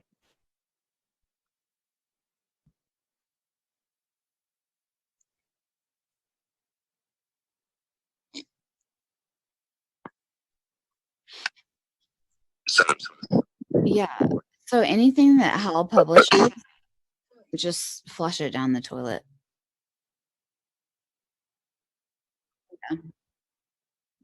don't do Yeah, not not I've flush it down the communicated with toilet. him You'll on cause. LinkedIn.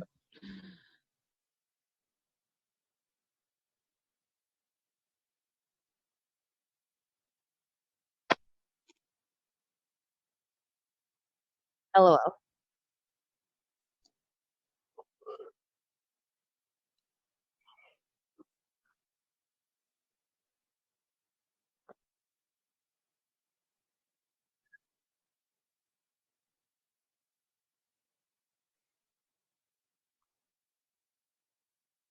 Who hasn't worked for the CIA? I'm sorry. I haven't either, but fuck, they send me people all the time. Like he's not the only one.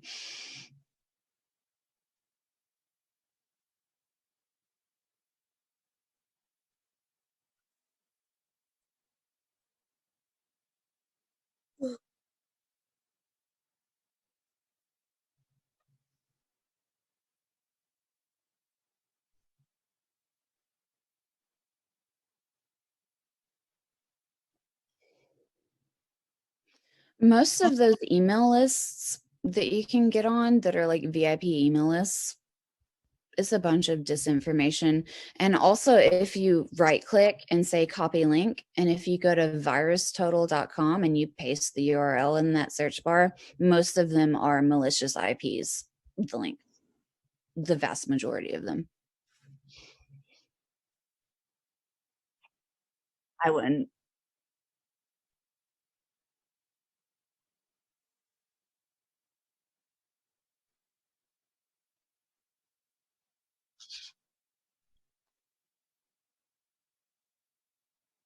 Yeah.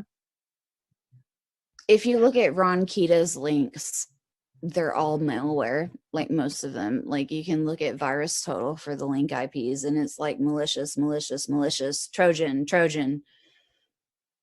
I just use Ron Kita as a reference to find other people like Brandenburg or whatever's email that I wanted. I can just look at Space his CC Ranger at list. Gmail. Space Ranger something at Yeah, Gmail. Brandenburg. Space Ranger. yeah, but if you want to find somebody's email that you don't know, you just go to Ron Kita's list and you can look in the CC list. And you'll pretty Everybody's in there. I like actually I thought that might be a fake email list for a while. I was like, I think this is fake. well, But no, I it's not. have like I verified a bunch of the email addresses because I had Hal's personal email address, I had Brandenburg's personal email address, I had several, and so I checked. And those are the correct addresses.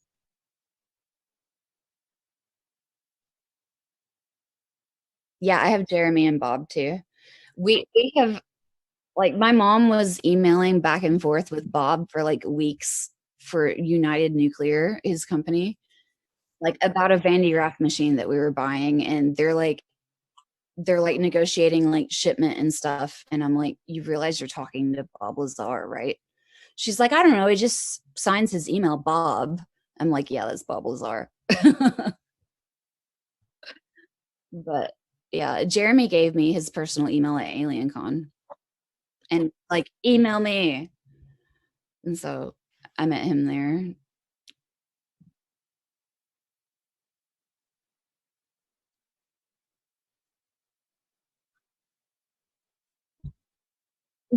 Jeremy was basically like, call me when you can show me something that I can film.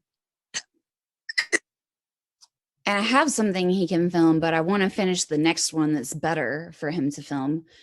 And so it's kind of like I'm breaking the rules if I contact him without saying, hey, come down here and film. Because he was like, I'm going to bring George Knapp and blah, blah, blah, and we'll film. But Lou said the same thing. Lou was like, oh, we're filming the second season of the TTSA show on the History Channel, and we'll come do an episode about Huntsville. Like, I want to bring Tom DeLonge and Steve Justice and Hal and blah, blah, blah people to your house. And he told me that the US government would give me a shit ton of money to keep me from selling it to China. And so I called him and I'm like, can you refer me to an active US Army general, please, to talk about this transaction? And he was like, radio silence. Like, I asked him to refer me to active military, and that killed the conversation. But yeah, they fuck with me. I'm tired of it. I troll them all the time. Correct. Correct. Lou Okay, never guys, liked let's get down to business. Okay, what do we do from here?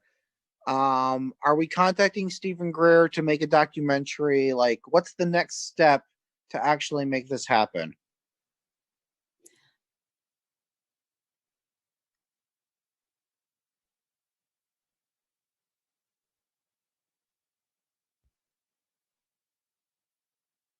But that's an easy short term problem. I think we need to concentrate on let's say that the date is going to be sometime in September when we're going to do this. We need to like, get the data, documentary done, and the documentary takes the longest time. So we need to the data will concentrate on be there. that first.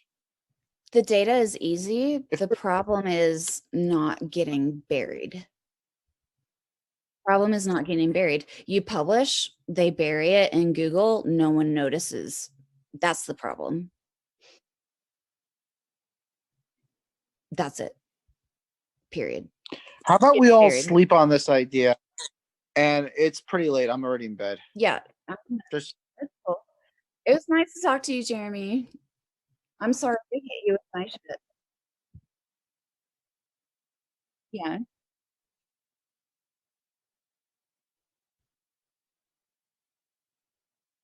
Yeah. Yeah. I apologize for my bullshit.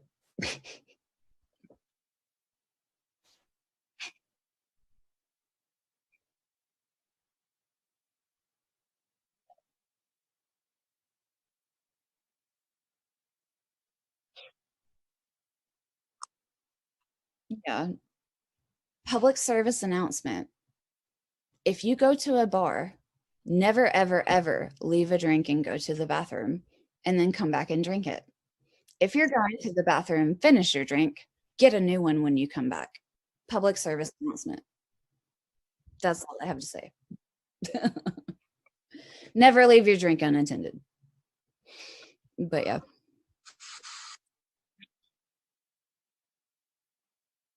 I know. I just can't go guys, anymore. there's a bar across the street. Come to the lab. We'll meet at the bar. Okay. I know the tender. He's my neighbor. Trusted party. Okay. Yeah.